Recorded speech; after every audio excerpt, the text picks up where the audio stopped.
Ladies and gentlemen, welcome to the Movie Trivia Schmoedown!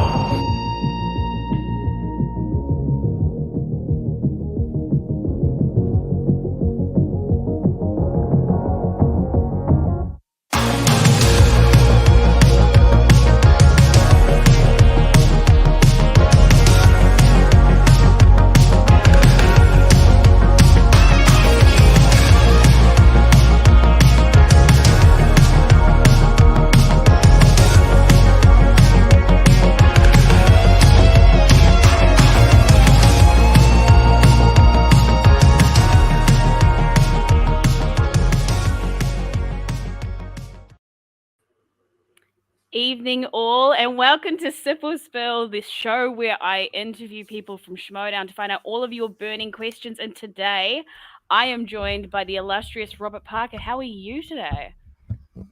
Illustrious is a big word that I don't know how to spell.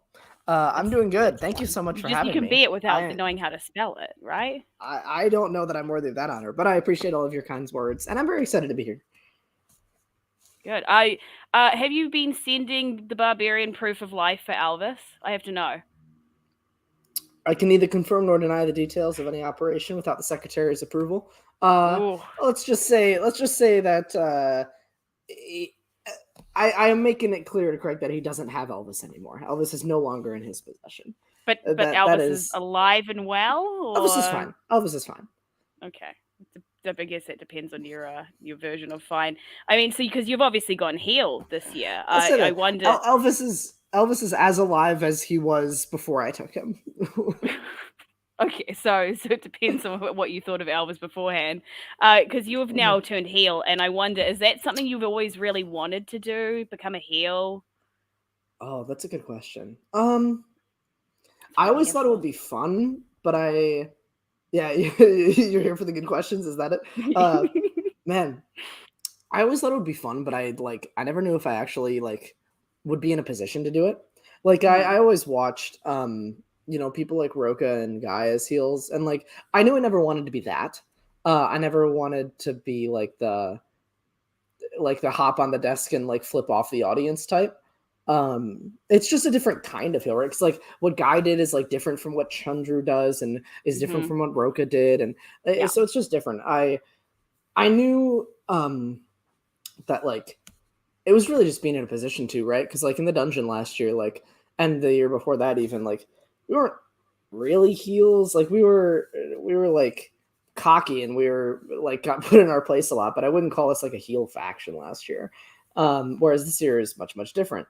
Yeah, it's always something I wanted to do. I just wanted to be able to find my own way with it. Not really I wanted to be able to workshop it. I never wanted it to be this is exactly what you say word for word.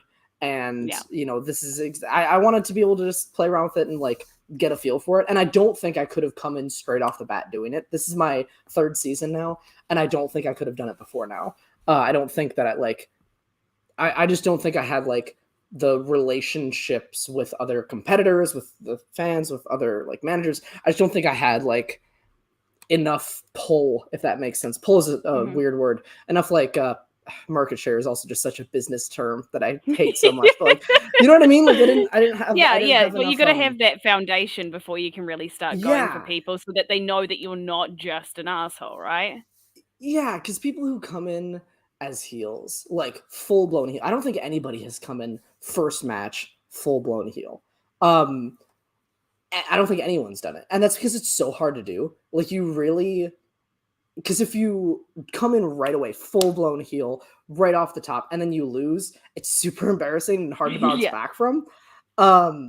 So you have to sort of like build up a little bit of a legacy, a little bit of a rapport with people. Like you have to just sort of have a bit of a presence first, and then, in my opinion, like really turn up the dials, which is what I think I've done this year.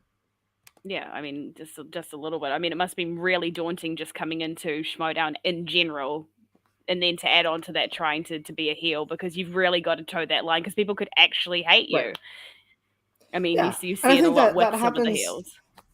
I think that happened a lot more. I think that happened a lot more a few years ago than it does now. First, because people don't. I don't think there are as many like big heels. Chandra, obviously, the last couple of years that come to mind, like a couple other people here and there for a couple matches or a couple scenes or something. But like, you know, people like Roca and Snyder and like Guy and Bateman used to like get in fights with people on the Facebook group, and like it used to really bleed into like real world, and like the line was very much blurred.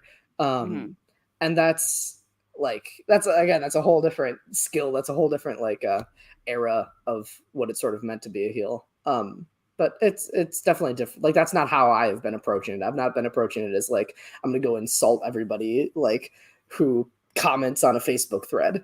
Like that's not something I've ever like taken to heart. I mean, did being on a faction with Bateman actually help with you transitioning to heel? And I mean, obviously, Kate's taken to it with great passion. Yeah, being a heel. Kate helped a lot. Yeah, Kate helped a lot. Yeah, I guess a little bit. I seen him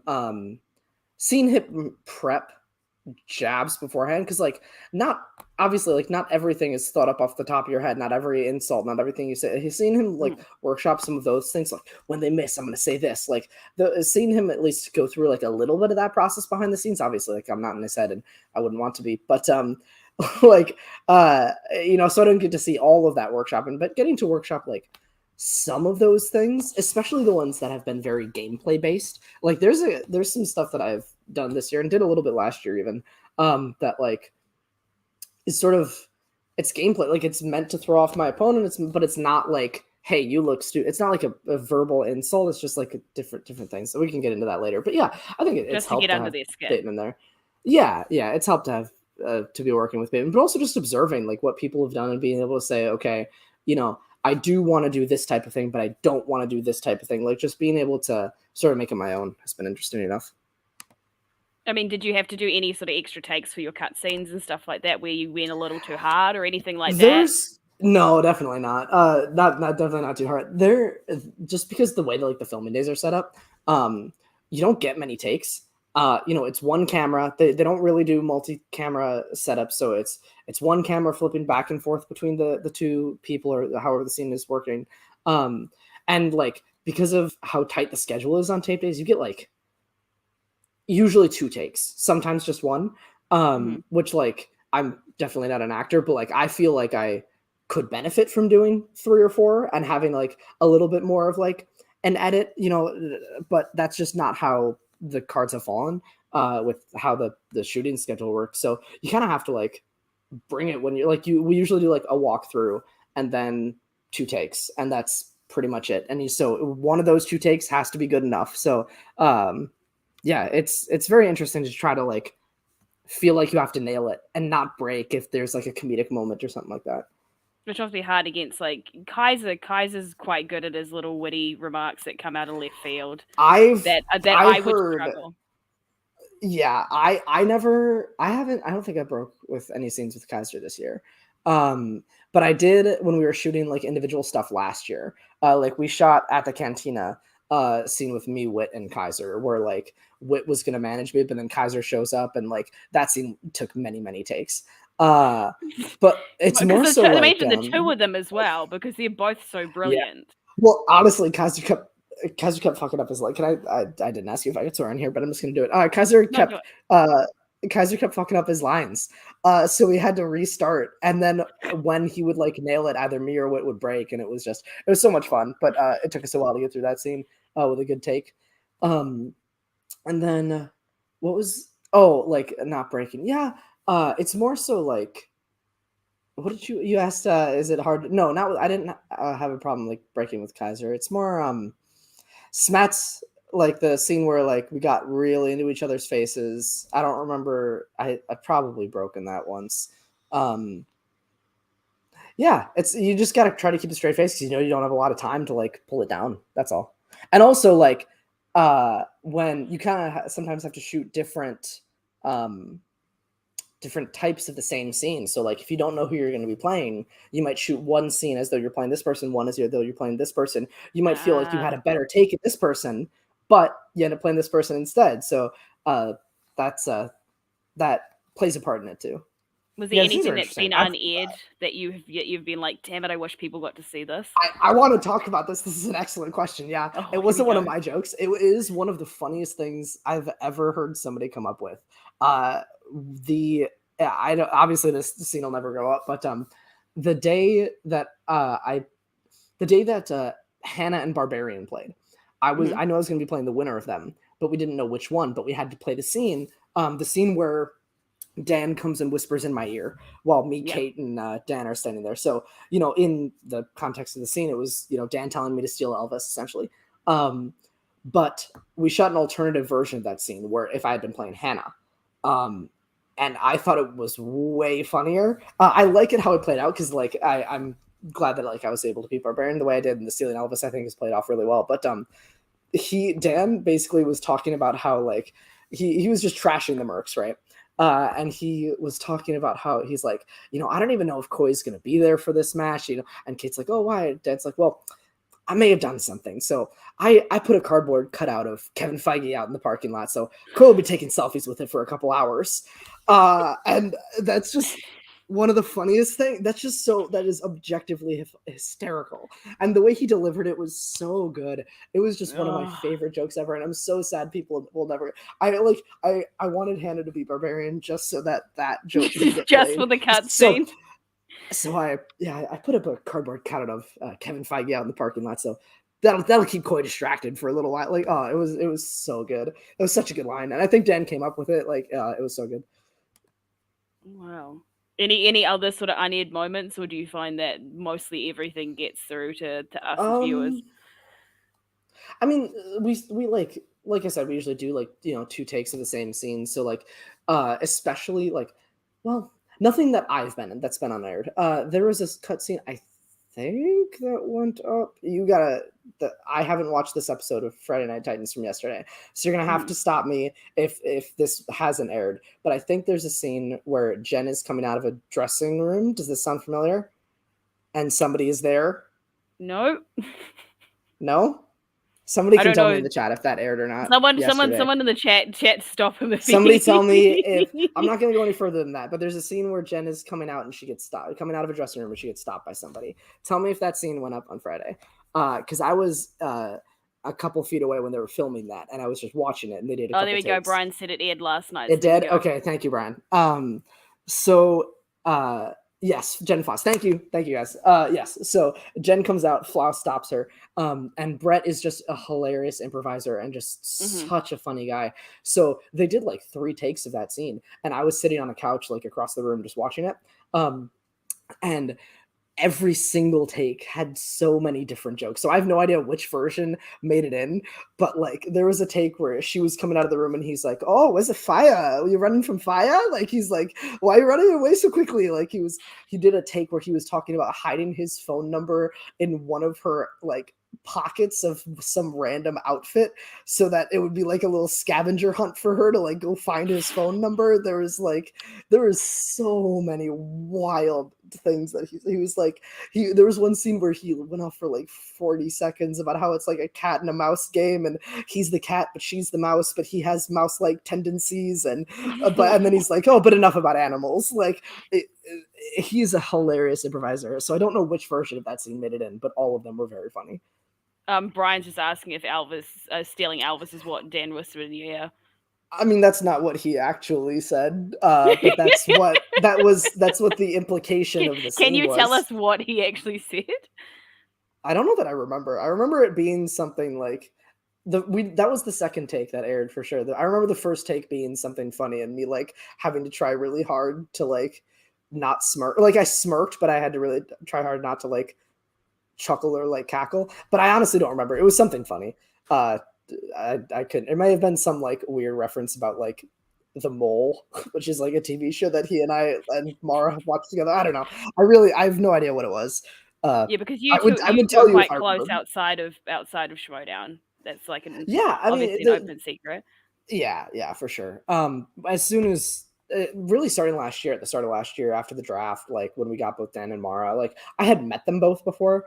I had met them the night of the original draft in 2020, and I had been a big fan of Dan's for years, as many people have been, like through the Screen Junkie stuff, and I'd seen Mara on TV fights. Like I was aware of their relationship, and like I met both of them then. I met them at Atlanta. I'd met them at like a taping day once before, but I didn't never really like talked to them or like knew them until they both got drafted to the dungeon, and then I just really hit it off, especially with Mara, because we were studying so hard together for so long. I mean, there was not a day that went by where we didn't talk for at least like 30 minutes minimum. Like we would be on Zoom calls for like 3 hours a night, like 2 or 3 times a week. Like we studied so hard in preparation for her Chandra match when she came back.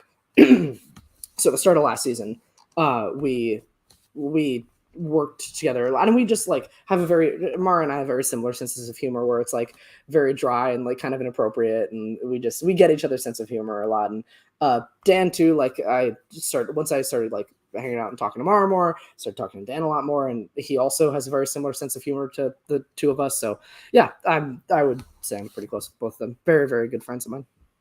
So it must have been exciting to be on the Den with them, because I don't know, can you talk about the fact I was so happy, that you were not originally meant to be on the Den this season? That's a really good question that I don't know if I can talk about. I guess I probably can, right? Like, what's gonna happen? Like, yeah, what we're gonna do? We can take you off the Den for the last of it. Right? Yeah. No. So there was a lot that was sort of in flux in this season as far as who was going to be on what faction, because obviously there wasn't a draft. Were the factions going to even like play a part? Were there going to even be a faction championship? There was just a lot that was up in there. The original plan was to have me be, we'll just say, on a different faction, and then the manager. The first tape day that asked me to do this is also plays partly into why I didn't play for so long until I didn't play until whatever halfway through the season. The first tape that they wanted me there, I had a wedding that weekend that I was in the bridal party for. I was one of the groomsmen, so I obviously couldn't make that work. So the following month, the manager that I was originally with could not be there, so they were out of town. So when that happened, we couldn't really delay my first match of the season another month. So, and there's only one tape day a month. So this year. So I sort of got it was pretty last minute, sort of reassigned to the Den, and it turned out so well. I think I would have had a lot of fun in the other faction as well, and it would have been just as interesting in a very different way. But this has really let me lean into sort of the drama of the me versus Smet storyline, and me sticking with Dan and Ben to really dive into the heel thing. I think it worked out. Because would you have been a heel on said other faction, or would that have been something that you wouldn't have probably dipped your toe in? Yeah, but in a different way. It wouldn't have been like the Den is actual stealing Elvis, calling champions punk ass bitches. We're real, we don't hold back. You saw what Dan and Ben did as the Jeff persona, and what I have like, said about like the league and about Smets and Kaiser. Like we definitely are not holding back. And I think you're in good company, Jesse. And I think I would have been like a heel-ish with the other faction, but it would have been played a little bit more for laughs and a little bit more as like a little bit more goofy, more honestly more dungeony. Like last year's dungeon was like kind of edgy, but also just like supposed to be goofy and like the butt of the joke sometimes, and like being okay with that. Kaiser and it doesn't take himself very seriously, does he? Kaiser is one of the best guys to go after, like from a comedic standpoint, because he will throw it back at you just as quick and just as hard, and two, he is just he can take a joke very, very easily. He's a really funny guy in his own right. Like he is a very, very funny person. Like people who are just like, some people like have funny things to say, but some people are just funny people. Kaiser is a funny dude. So he the pairing of him and Adam Witt was just poetry. Yeah, they're two of the funniest people I've ever met. Two people like, look, I wouldn't pick them out of a crowd to work really well together as friends, but they really we didn't know it was gonna work. We had no idea. So the here's a fun story about how they got together. The draft night, the original draft in 2020. 2-3 days before that, the movie guys released a video that you can probably still find somewhere, and it was basically like a video of them talking to the managers of the world of why you should draft us, and not but it was a bit. It was played as a joke. It was like, Janine the Machine, do you really want a robot on your squad? Like dumb jokes like that. Like like JTE can't even spell. Human. Like it was like why would you ever want? Guy doesn't know his dinosaurs. Come on, like what are you gonna do? Draft him? Exactly. It was a lot of stuff like that. So it was just a stupid. They went down a list of like 10 people of like, why would you want to draft them when you could have one of the movie guys? Like it was that kind of thing. And their video that they made Kaiser want to draft one of them. And he didn't know Paul or Adam very well. So draft day came, and Paul got taken like end of the first or start of the second round because it was a snake. He was somewhere over here because he got taken by, I think, Kate. He got drafted by Kate. Either at the end of the first or start of the second. She actually might have been the last pick of the draft, so it might have been because him and Tom were picked together. So he got drafted early. 2-3 rounds go by, and Kaiser is like, he had like a strategy, but he didn't have like spreadsheets full of people that he was going to pick. So him and Smets ended up taking Adam Witt because of that video. And they're like, oh, he's like, we need a guy like this on our team. And that night they just hit it off. I remember them walking down like Sunset, like just shoulder to shoulder, like talking and just laughing at each other. And like, we took a bunch of pictures together. Like they just immediately clicked. And you can tell, like they really get along well. Yeah, I can see that. Adam Witt is just one of the coolest people. Just effortlessly. He's my favorite. Every time I hang out one with of my him, favorites. I'm like, and he speaks so well about how like the way he talks about Schmoedown is so like he reveres it, but at the same time he's like, don't take it so seriously, guys. Like, come on, I may have told I don't know if I've talked to this before. Yeah, he especially during digital. But he even did it this last couple of matches. He during digital days when I had a match, he would give me a phone call, like an hour and a half, 2 hours at some point before the match. And sometimes I couldn't pick up the phone, so he'd leave this message on a voicemail. Or we'd have a Zoom call, and he would tell me, he would give me this speech, this Adam Witt speech, which is my favorite thing. I need to have it before my matches to just like loosen up a little bit. It's basically him. It's more complicated than this, but it's basically he's like, this is such a silly game. Like, isn't this the best that we get to answer movie trivia questions about movies that we freaking love to death, and people care about it? This is so silly. This is the stupidest thing in the world. Like, not stupid. Like, he takes it very seriously, but like, it's funny the way he balances that reverence for the actual game itself while still being like, don't take it so seriously though. Really be passionate about it, but don't let it ruin your life because it is you're answering movie trivia. It's great. Yeah, he's like.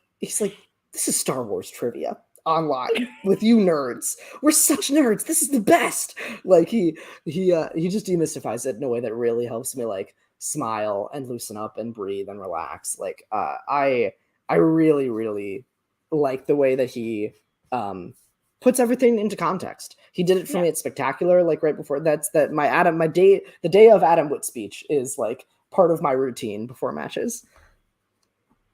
We've actually got a question from the thoughts on post Schmoedown world. How do you retain, lose the information? Like, what are you going to do? Because you've got all this information now. Like, because you've talked about obviously you're studying and things like that. Like, what are you going to do with? I know that you've got digital notes more than you actually have physical ones. But are you going to keep any of those as like a little token from your time? Like, what are you going to do with everything?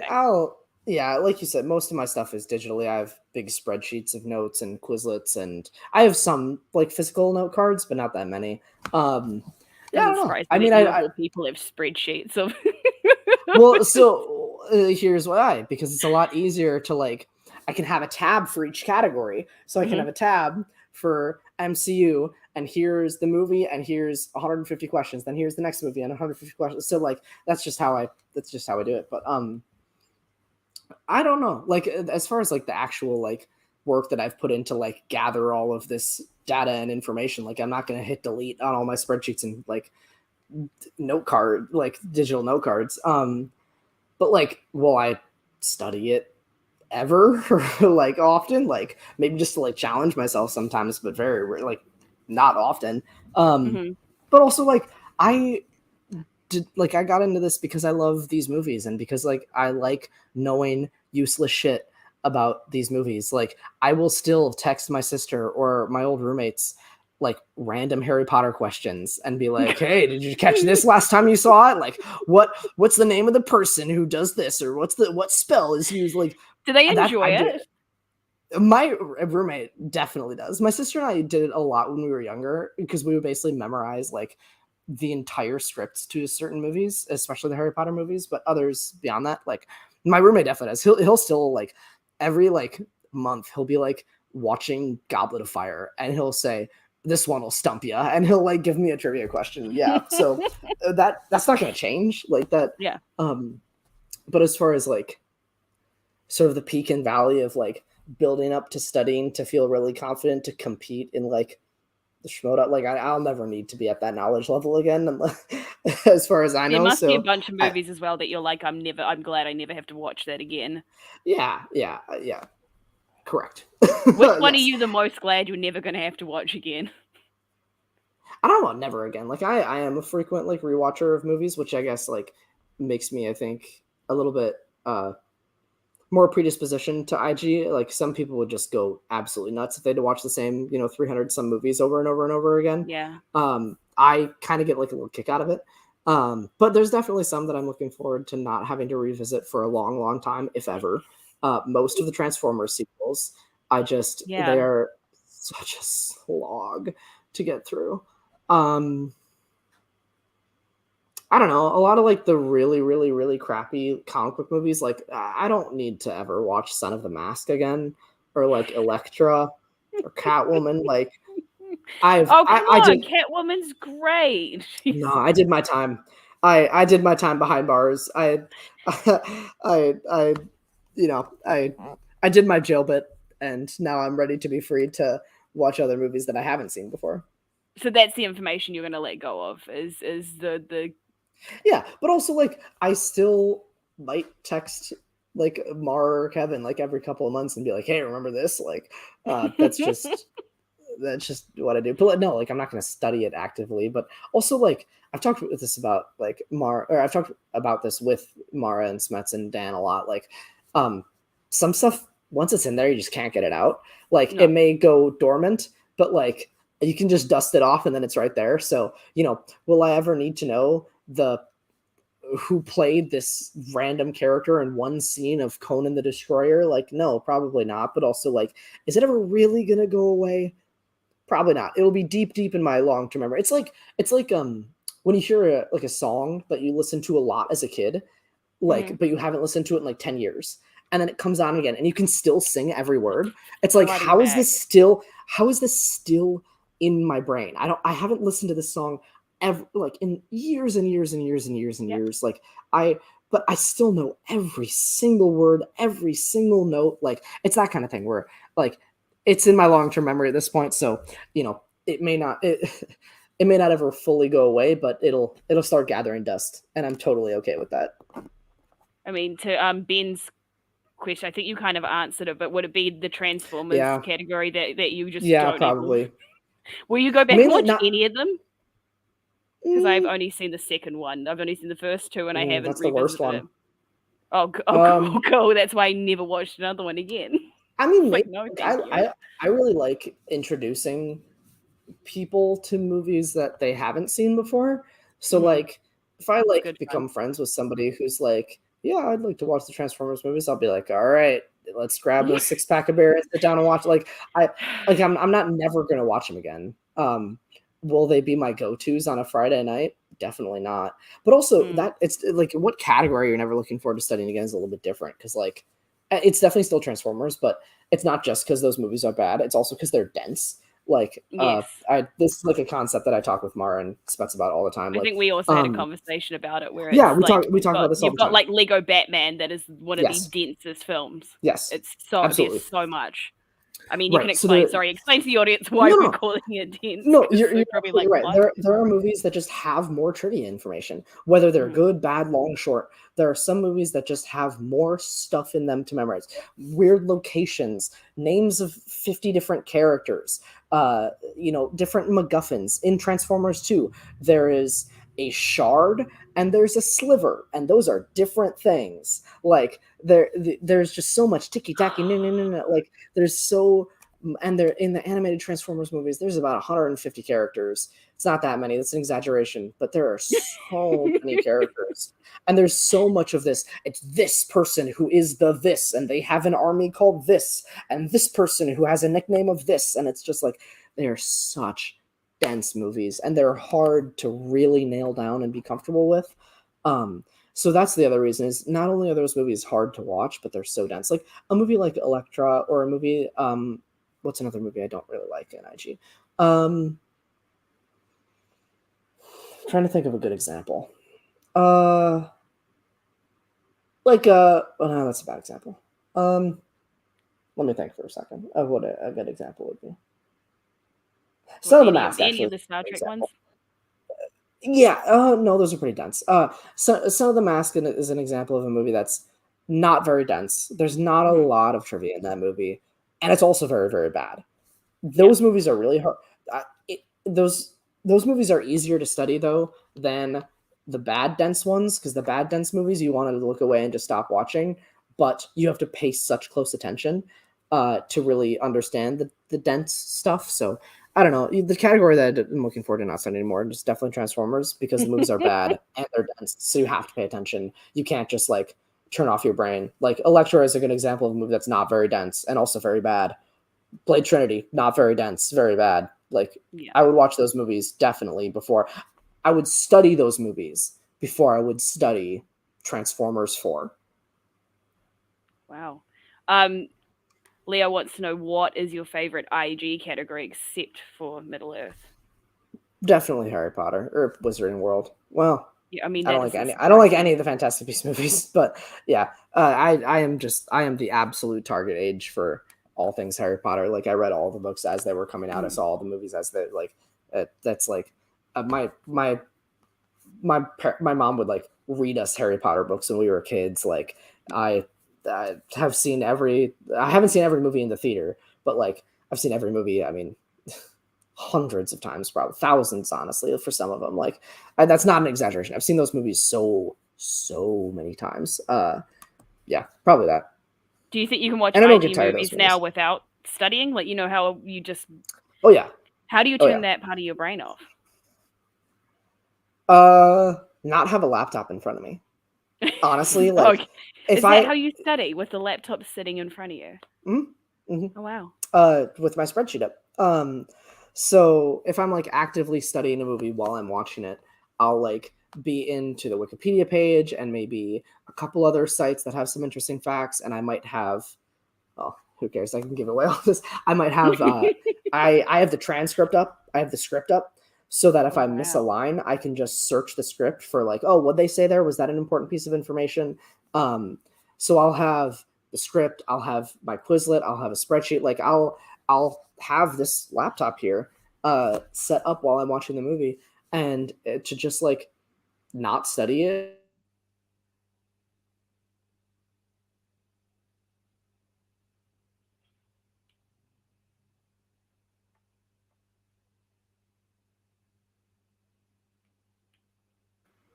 Do I still have you?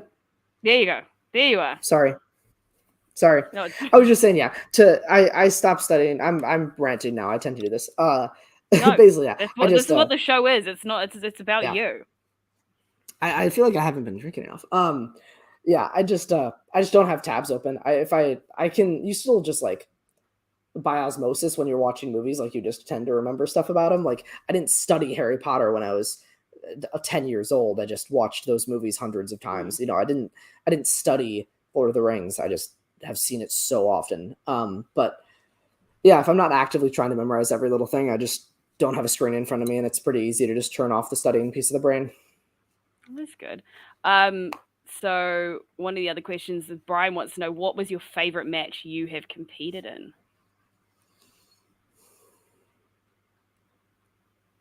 I think probably Spectacular. Mm-hmm. I think probably Spectacular. It's either that or Cantina against Saul. Both of those were live. Both of those were. It is such a different energy live versus digital, and I liked the digital season. I think I played some of my best matches over the digital season. Like I think a lot of people played some of their best matches in the digital season. Like I think the competition was at its most steep. But like there's something to be said for like high-fiving Kaiser after every question and him being like, yeah, you got it. Like there's to like walk out with wit. Or to like Mara was in my corner walking out at Spectacular, like up that aisle, like being on the stage. Like there's just something different about that. And also at Spectacular, like obviously it was not my best played match, but like I think I showed like what kind of a competitor I like. Everybody's seen me before that, like get a bunch of TKOs and like play perfect, and like people haven't seen me like come back and keep fighting when I got behind. Yeah. And that's something that I did against Mike that I'm really, really proud of. Like I was up by 3 after round 1, which is something that just doesn't happen in IG title matches, really. Like that's just pretty rare. And then I had a really bad round 2, but then like I just kept fighting, and still, you know, we both missed our 5s. Obviously we went to sudden death and I lost, but like, you know, I had a really, really good speed round. And going to sudden death is so good. It's spectacular. Right, like going to sudden death is everything. Right. I think like I obviously like I would have preferred to win that match, but also like I think as far as an entertainment value, like the back and forth swing was like really like what a good example of what the show can be. You know, somebody being ahead, getting behind, fighting back, going to sudden death, all that kind of stuff. Mm-hmm. We've actually got a question from Bibbs. Bibbs. He said to ignore it if it's been asked, but it hasn't. Were you always going to be the Spider, or were there other nicknames that you considered? And if so, what were they? I didn't have... The Spider was pitched to me, and I was just like, yeah, that's fine. Like, and it was just sort of a play off my last name, Parker. The original nickname that I had, like, in other online leagues that I was intending to sort of come in with was the Hobbit. Which is just a little bit more like indicative of like my personality and like the kind of movies I like. But that was we just wanted to change it up once I came to the Schmoedown. So the Spider was pitched, and I'm just like, yeah, it's fine. Like I didn't really know any better, but also I'm happy with it. Like I've never been unhappy with that as a nickname. So it is. You didn't want to change it this season because I know that like you know no, not a few really. people sort of considered and also changed their nicknames. You know, at never any point were like, oh, maybe. No, I've never found like the nickname to be like that important, to be honest. It's always fine. Like you don't have I wish they actually did fewer nicknames. Like every single person has a nickname in this one. Like every UFC fighter doesn't have a nickname. You know, every MMA fighter doesn't have a nickname. I wish like there's not every single boxer, you know, has a nickname. I wish that they would only like do it. Is Saw one of the only people that doesn't? I don't know. I can't think of another off the top of my head, but I also am not thinking very hard right now. The chat might know better than I do because I'm still new. But like, is he one of the very few people that don't? Yeah. No, I've never put too much stock into it. Brian wants to know what advice do you have for people competing in the fan leagues? Because that's where you started out, wasn't it? You started in the fan leagues. Yeah, I would say don't compare it too much to the Schmoedown. They're very different, especially now. Like I haven't been involved in other online leagues in 3 years now.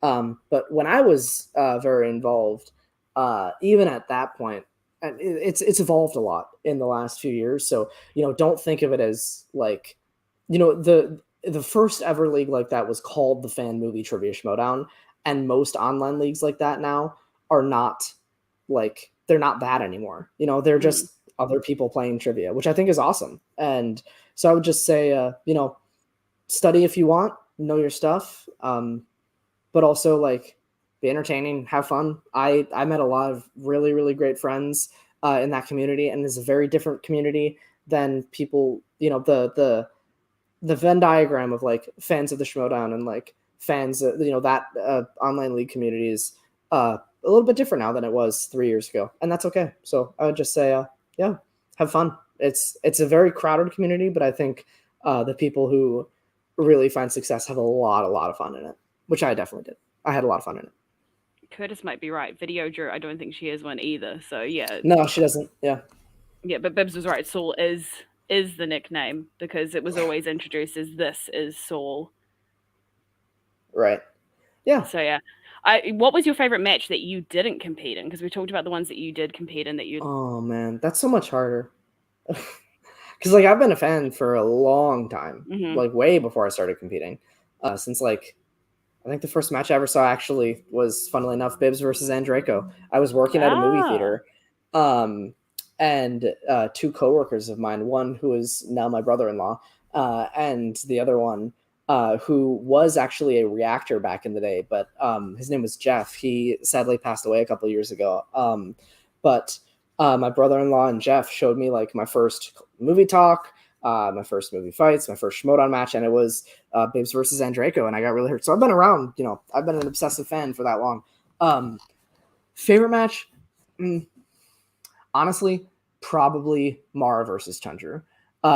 Even though I didn't compete in it, I just had such a vested interest for somebody who had just become one of my best friends, and I had worked. Funnily enough, look who's calling me right now. That is Mara Knopik. I will text her later.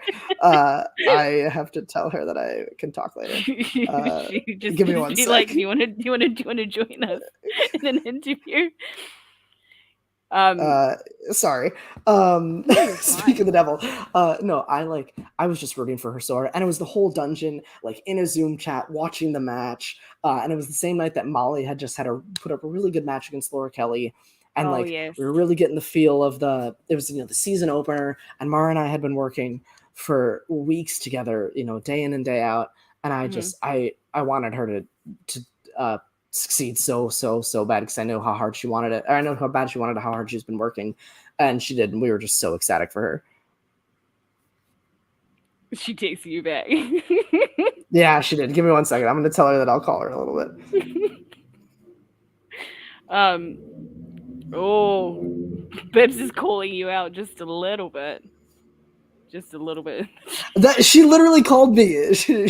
I called her last night after getting out of Thor, and she was busy. So she's like, "Hey, can I talk to you tomorrow?" I'm like, "Yeah, sure." But I think she was doing a show today. I think she was doing The Basement today, and she. Which is a really good show. If you guys don't know about it, go watch it. It's very, very good. It's very, very funny and good. Yeah, sorry about that. No, I was not trying to be like, oh, let me drop this. No, literally, my phone was like receiving a call. Friends with? Oh my gosh. Receiving a call from Mara Knopik, and I'm like, oh, speaking of the devil, that's funny. Yeah, coincidence. Because would Dan and Mara be probably the people that you've become the closest to during this? Yeah, I think so. And also, like, some other people that I knew before. Like, I knew Paul Oyama before either of us ever competed. through other online leagues. So like I've known him for a couple years now. I've known Chance for a few years now. I knew Smets before he competed even. I became very close with Kaiser, and obviously now we're mortal enemies and all that.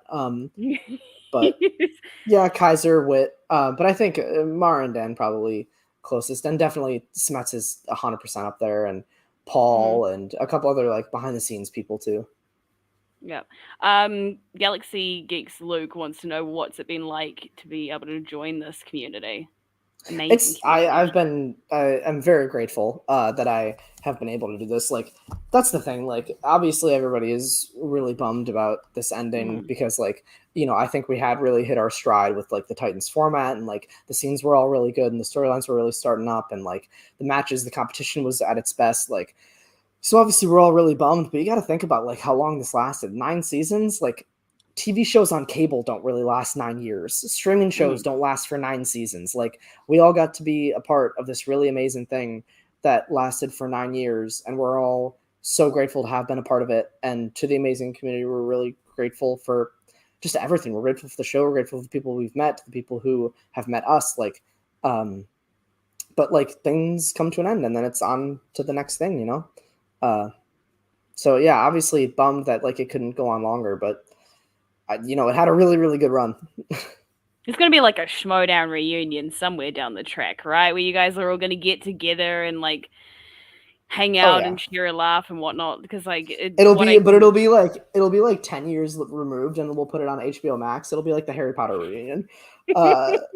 So okay, someone actually needs to do that. I know that heaps of people have been talking about doing a documentary, and I know there's a few names that have like actually discussed it. Would you be a part of a documentary if there was to be one about? I don't know why. Like I was in the grand scheme of things, I was involved for a very short period of time. Yeah, but who knows? Who knows going to be the last person to hold the IG title? Like, we'll see. There's. I hope so. I think I have a chance, but we'll see. Yeah, I don't know. Yeah, I would definitely be involved if I was asked to. I'm definitely like, yeah, I'm as bummed as anybody else that it's ending, but also I think I'm an eternal optimist, I think, to a fault. And I think that it'll be okay, and we'll move on to other things.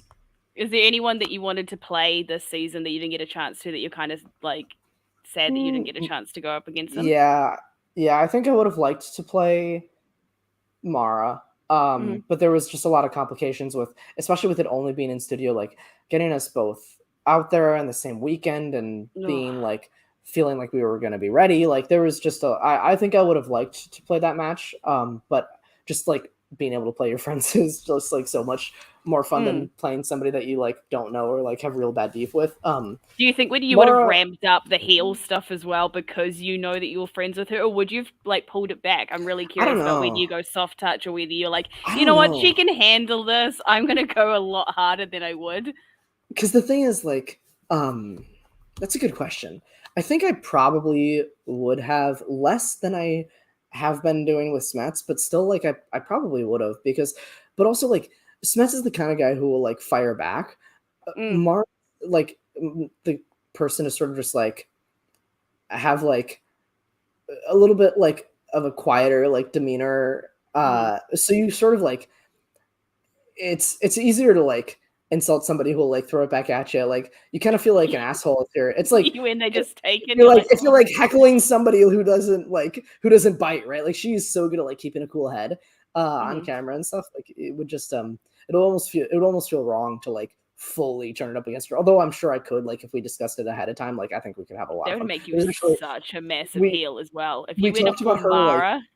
Yeah, we talked about her stealing because I obviously changed costumes this year. We talked about her stealing, not really stealing, but we talked about her like coming out in her first match in my old suit. And I think that would have been so funny. That would have been so funny. So funny. So there was some stuff thrown around. Mara and Chandru, because I really wanted a rematch against Chandru one-on-one. I just think that Mara and Chandru are two of like the best players in IG for sure. And I just don't think I think they deserve to get talked about just as much as Smets and Mike. And I just don't think they've really gotten their due. I mean, Chandru like has defended, which is something that Mara Smets never did. Like Mara won it twice, which is so hard. It's hard enough to win it once these days, let alone come back from a year and a half break and win it a second time. Like, I don't think either of them gets talked about enough. No, they don't. Anyone who's retired that you would have loved to play? Rachel.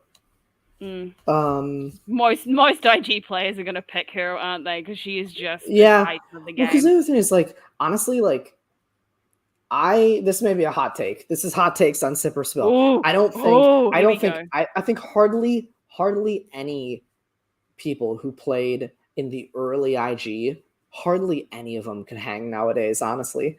Like, hardly any of them. I don't think, even, like, because they didn't play in the era, like, the post, like, when Mara, Rachel, and Mike had a tournament in 2018, that's when the studying really started in IG. And then Smets comes in the year after that and brings it up a whole nother level. And then I come in the year after that. And I think that, like, those other people, like, just wouldn't have devoted the time that it takes these days. Like, it just takes time to be able to compete at the top level, no matter how much base knowledge you come in with.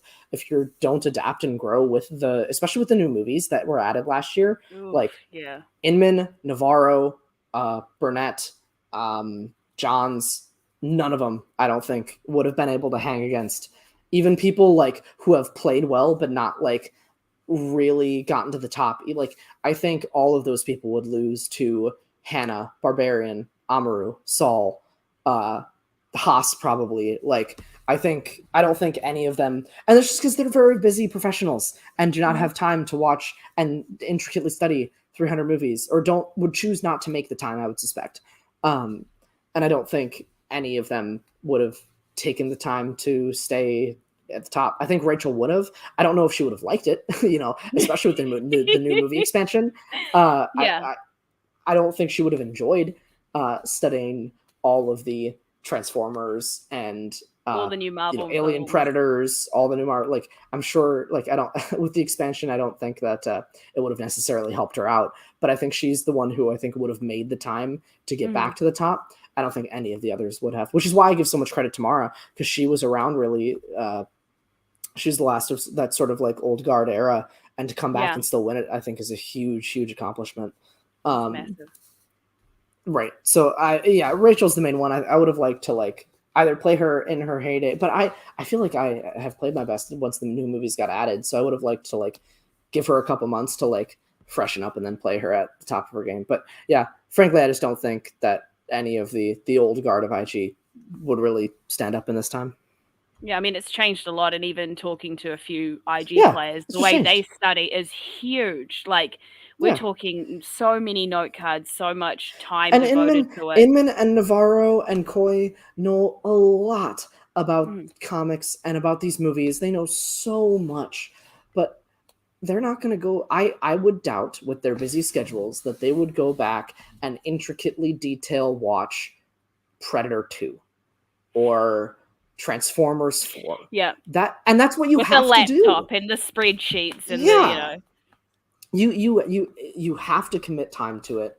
You have to make time for it if it's a priority. And I just don't see that I just doubt that it would have been a priority for them. Yeah. I mean, that's fair enough. Galaxy Geeks Luke wants to know, do you plan on creating, like, your own YouTube channel? It's hard. No, I do not. No, so you just like doing the actual movie trivia, because I know that there's a whole bunch of people in the space now that are like, oh, okay, what do we do? What do I do with my time? Where do I carve out my? But you're just like, you know what? I'm happy to just exist. Yeah, I'll still love the movies that I love, but also, like, there's a lot of content out there, and I don't have any bright ideas for how to like I don't need to, like, make, like, an IG, like, movie show. That just doesn't interest me very much. No, I've almost no desire to do that. Like, I would. Got to be excited about content at the end of the day. Someone who makes content, you got to be excited about it, or else what's the point?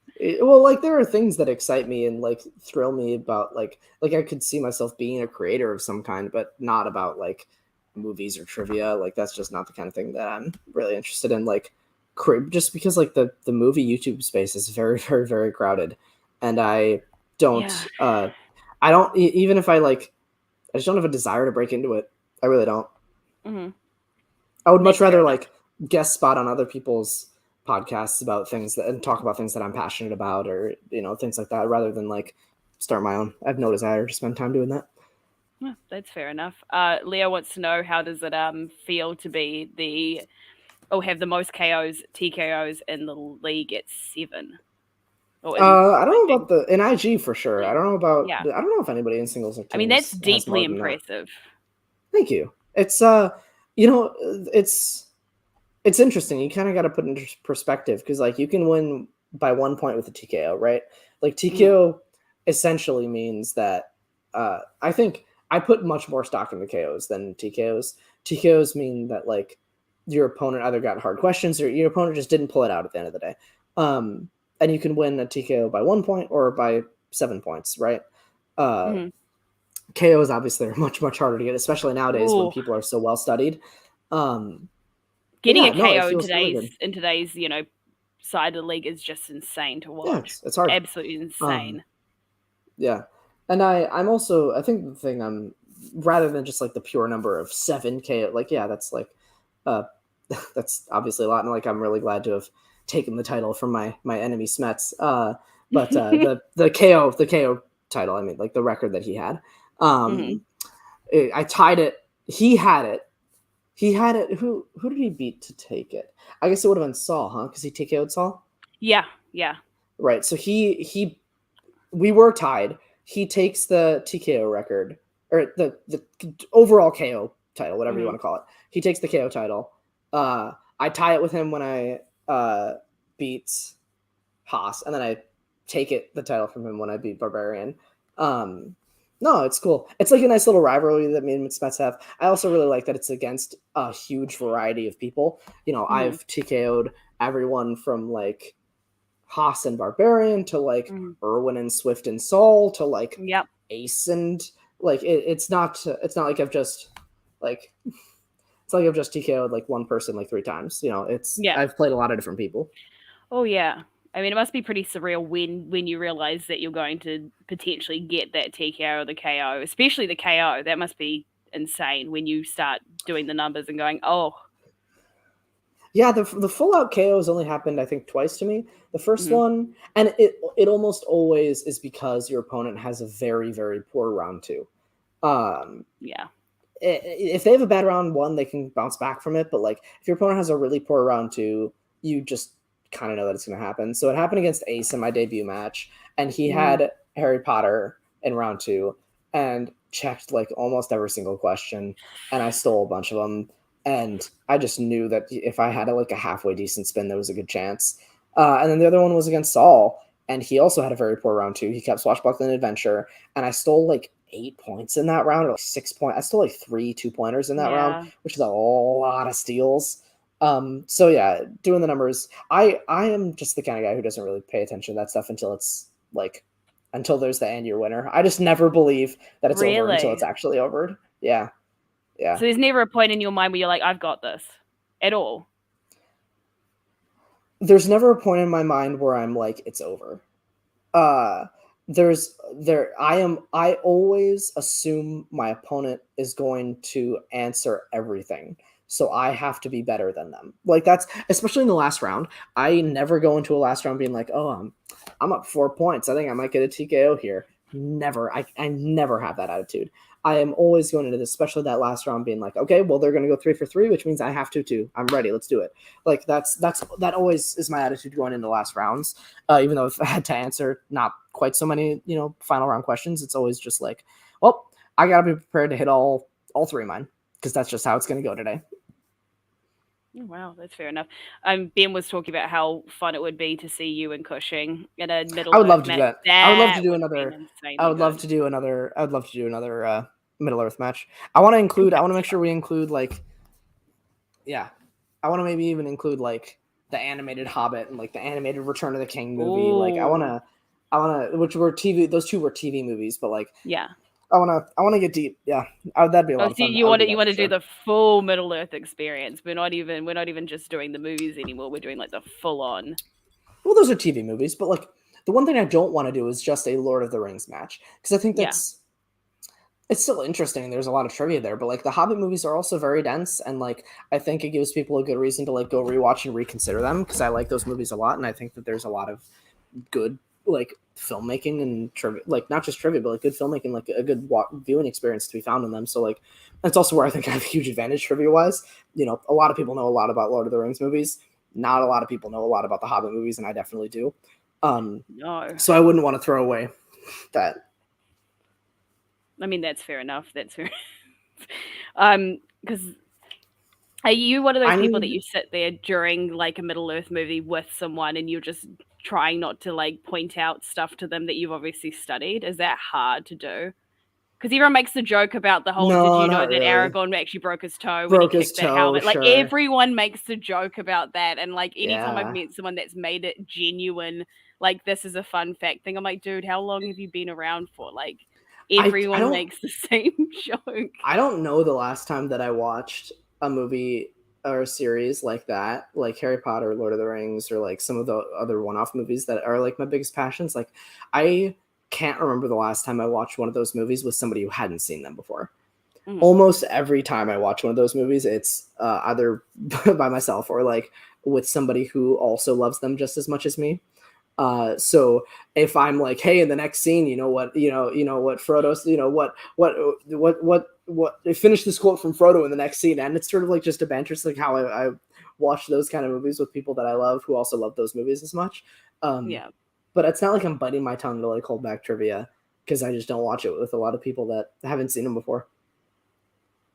So it's just a few people in your life that get trivia questions from you, not everyone. Yeah, I mean that's a lot of the Harry Potter thing too. Is like my old roommate, like we would just like sit down and watch Harry Potter and like have some drinks and talk about what's going to happen in the next scene, and we'll quiz each other. His fiance once actually got like a little bit perturbed by us doing that. Like I went up to their apartment and we did a whole marathon where we watched all 8 movies in one day. And so we were on like movie 4 or 5, and we had a couple drinks, and we were watching the movie, and I was like, hey, what spell is he about to use? And so we did, but we had been doing it for the last 5 movies. No. And she was just like, can you just watch the movie? And we're like, this is how we watch the movie. Like this is what we watching do. the movie. What are you talking about? We're clearly watching the film. Right. Yeah. Is there anything about Schmoedown that you're going to like wish you'd done while you were still in it?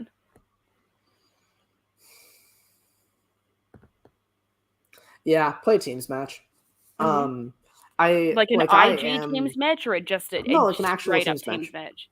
Wow, an actual teams match. Like I was, like I'm a huge movie fan, and like I may now not have as much like deep base knowledge as Bibiani or Oyama or like whoever you want to name, but like I also like know my fair share about movies and like have some categories that are non-IG that like I know a lot about a certain filmmakers or actors and their filmographies, and like I am definitely like a movie nerd to like begin with. It's not just about IG movies. So like paired with the right teammate, I would have loved to play a teams match. Who would have been your choice for teammate? Just out of curiosity. Anyone from the roster? Denmark. No, that's if I want to win titles. Like if it's just like to play a match and have a lot of fun, Adam Witt. Nonsense. Adam Witt I would have loved, because that guy knows so much about movies. He saw the directorial debut of what? There's no backhanded compliment. There's no backhand. What's the backhand? I said I don't know that much about his movies as you do. That's the truth. You know way more about movies than I do. But I know some things about movies. There's a lot of directors. Like that's how I like to watch movies. Is I'll like pick a director who has like a relatively big filmography, and I'll just binge their whole filmography and like learn how they've like evolved as a storyteller and as a filmmaker. Like I really. You start chronologically, do you? Sometimes it depends on the director. Like last year I watched every Kubrick movie in order. I watched every who else did I do last year? Oh no, I can't even think. I watched I've Christopher done a Nolan's bunch. first film, Following. If you haven't seen it, watch Following's it. a good It's movie. very good. Yeah, I It's like it. so There's I a lot. didn't realize it was Christopher Nolan until the end, and the It's credits a very came up, and I was proto like, Nolan. oh, It's a very like it's obviously made on like a a student film sort of short film budget, but like I love the like narrative twists that movie has. oh, Oh, it's you're a very sweet, backhand. Bibs. Thank you. It was backhanded against my. I can self-deprecate myself. It's a staple of comedy. Yeah, right. No, no. Following is I like the ending of that movie. Like the last 30 minutes are very. Oh, They feel very much like there's a Kubrick movie called The Killing, which is like yes. one of is a first off maybe Kubrick's best movie. But like the storytelling of like your jaw's going to be on the floor for the last 30 minutes because of all of the Yeah. twists and turns and things that come to I kept sitting fruition there going, that no, were like no. but it's like stuff that was foreshadowed in just like the most subtle and clever ways. Like, oh, it's so good. There's a like I think Killing is a much better movie than Following, but like as far as the like narrative jaw-dropping last 25-30 minutes, like Following and The Killing are both very similar in that aspect. Who did I get? This is gonna bother me. Hold up, I gotta see what other directors I did last year. Yeah, all the hallmarks of a Christopher Nolan film are starting there, like the fact that most of the protagonists or the people in there don't actually have names and things like Yeah, that. oh, And it's it's so all good. those little hallmarks you I can like see it. him his Right, because it's like the blonde woman or like the big boss or something. Like I can't think of the character, but right, it's like it's that kind of the stuff. bald guy or the old Right. guy. Oh, I went back and there was a couple Matthew Vaughn movies I hadn't seen. Gosh, who else have I done? So good. Nolan, Kubrick. That's what I like about this Fincher. movie. Everyone's so passionate about films. Oh, you watch Fincher's? Fincher, Wes Anderson, PTA. There was a few Scorsese's I hadn't seen. Yeah, so within 1 year, I think I finished Scorsese, PTA, Wes Anderson, Fincher, and Kubrick. That was like one of the best like couple months of like that was so much fun. Dang. So yeah, like there's a lot of but anyways, back to the team thing. Yeah, Whit, like he saw The Killing in theaters on opening weekend. Like, he's not that old, but are like, you just saying that because you want more of the pep talks beforehand? Because he's gonna be like right there. Because imagine him in between rounds, just coming up to you and he would just be the most supportive, loving, just nurturing human being. And I'd be like, cool. Would like him to be in my motivational speaker. He should be a life coach. 100%. I swear he should be a life coach because he would be incredible at it. Yeah, 100%. Like he's. This is now an Adam Wood Appreciation Society. Okay. Every society should be. Every stream should be. Yes. But yeah, we'd be able to like. He just knows. He knows like weird details about like every single John Carpenter and like just directors that I have no clue about. And then there's a lot of modern stuff that he has not heard of that I saw opening weekend. So there's just we balance each other pretty well. I mean, Leo would have liked to see you. Well, that almost happened this year. It almost did. It? So you almost actually went into teams this year. Yeah, it didn't work out just with like the shooting schedule and with me making the run that I did in IG. Like it just didn't work out. But there were definitely talks about me and Jen teaming up this year. Once I went to the Den and that was like established, there were talks about it. Jen is also somebody that I've known since before either of us competed. Like I've known her for a couple of years now too. And her and I also like just have a good rapport, and I think would have been a fun team as well. So were you disappointed that you're not going to be in teams then? Yeah, but also like big deal. Like I also accomplished a lot of the other things that I wanted to, and like played in some big matches and like had a lot of fun, met a lot of people. Like still got another big match coming up as well. I do. Yeah, I'm scared. But, do you ever send like Kevin things being like, hey, on Twitter I'm gonna say this, are we good for you? Or do you just send it and you're like, cool, he's gonna be fine with whatever I say? We know each other pretty well, so it's usually the second one. Sometimes if I'm like starting something, like if we're just continuing like a chain or something, like then I'll just reply to it. But like if I'm starting something new, I'll be like, oh, how does this sound? Or like he'll do something similar. Like he'll send me like a screenshot of like the Hulk picture or whatever that he was going to post. So stuff like that we'll sometimes talk to each other about. Yeah, but we don't like consult each other on every single thing. Sometimes we just kind of get creative. I love seeing that kind of stuff though, where it's continued on the social media rather than just in a cutscene, and then we don't see anything about it until the next time you guys either have a cutscene or Yeah. it's a match. Well, it's also like, what do we have to lose? Like, we haven't played yet, but like, like I want to, you know, make it interesting. We want to make sure that people tune in and like still, obviously, you know, people know that it's ending. But I want people to still like. We both really, really want people to still be invested in it while it is here. So Yeah, that's kind of why we're still going for it. Ben asked what I think of The Prestige. I think it's Christopher Nolan's best movie. I haven't seen. so That good. said, I haven't seen Tenet, which might take the cake. But It might not. I'm just gonna say that. Like I love Christopher Nolan, and I usually try and champion his films, but I don't think Tenet will surpass. yeah, he's super hit or miss for me. There's a lot of those movies that he's made that Like a lot of people like, but I really don't. filmmaking wise, good because like he did something really really ambitious with it. With Tenet, Story with Tenet, yeah, because obviously it's all backwards, forwards, concurrent timelines. Amazing concept, and its execution just not the best. Not the best. Yeah, Watch it though. Yeah, I will. There's a couple, like I said, I've watched all those directors, but most of those directors have now put out a movie in the last couple of years that I haven't seen yet. Like I haven't seen French Dispatch. You're being called out. I love Memento. It's beautiful. I said Nolan is hit or miss for me. Like I really do not like Interstellar, and I don't like Dunkirk very much, and I don't like Inception that much. Like it's fine. I don't like Dark Knight Rises very much. Like, well, that's not true. I like Dark Knight. That movie's grown on me.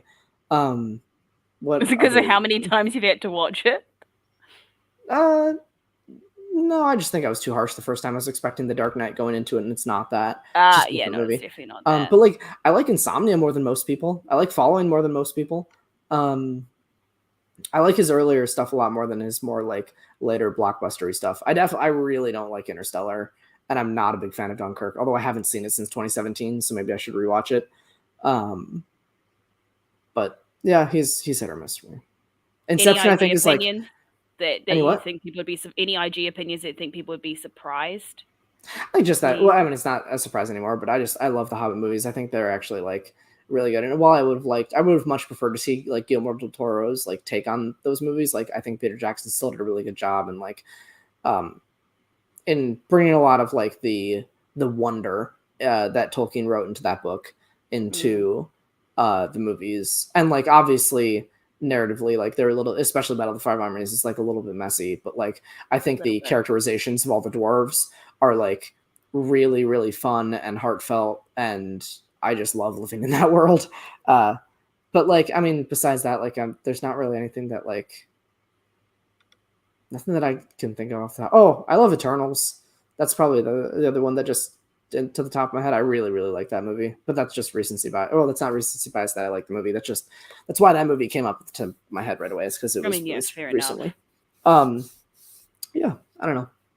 I like that stuff. I'm gonna go get a new drink. Okay, can we take a drink break real quick? Yeah, I'll waffle on with the audience. You go get more drinks. Okay. I mean, this whole thing I'll is be back about in a drinking, minute. so you're gonna keep going. I've been slow. Okay, I'll be back in a minute.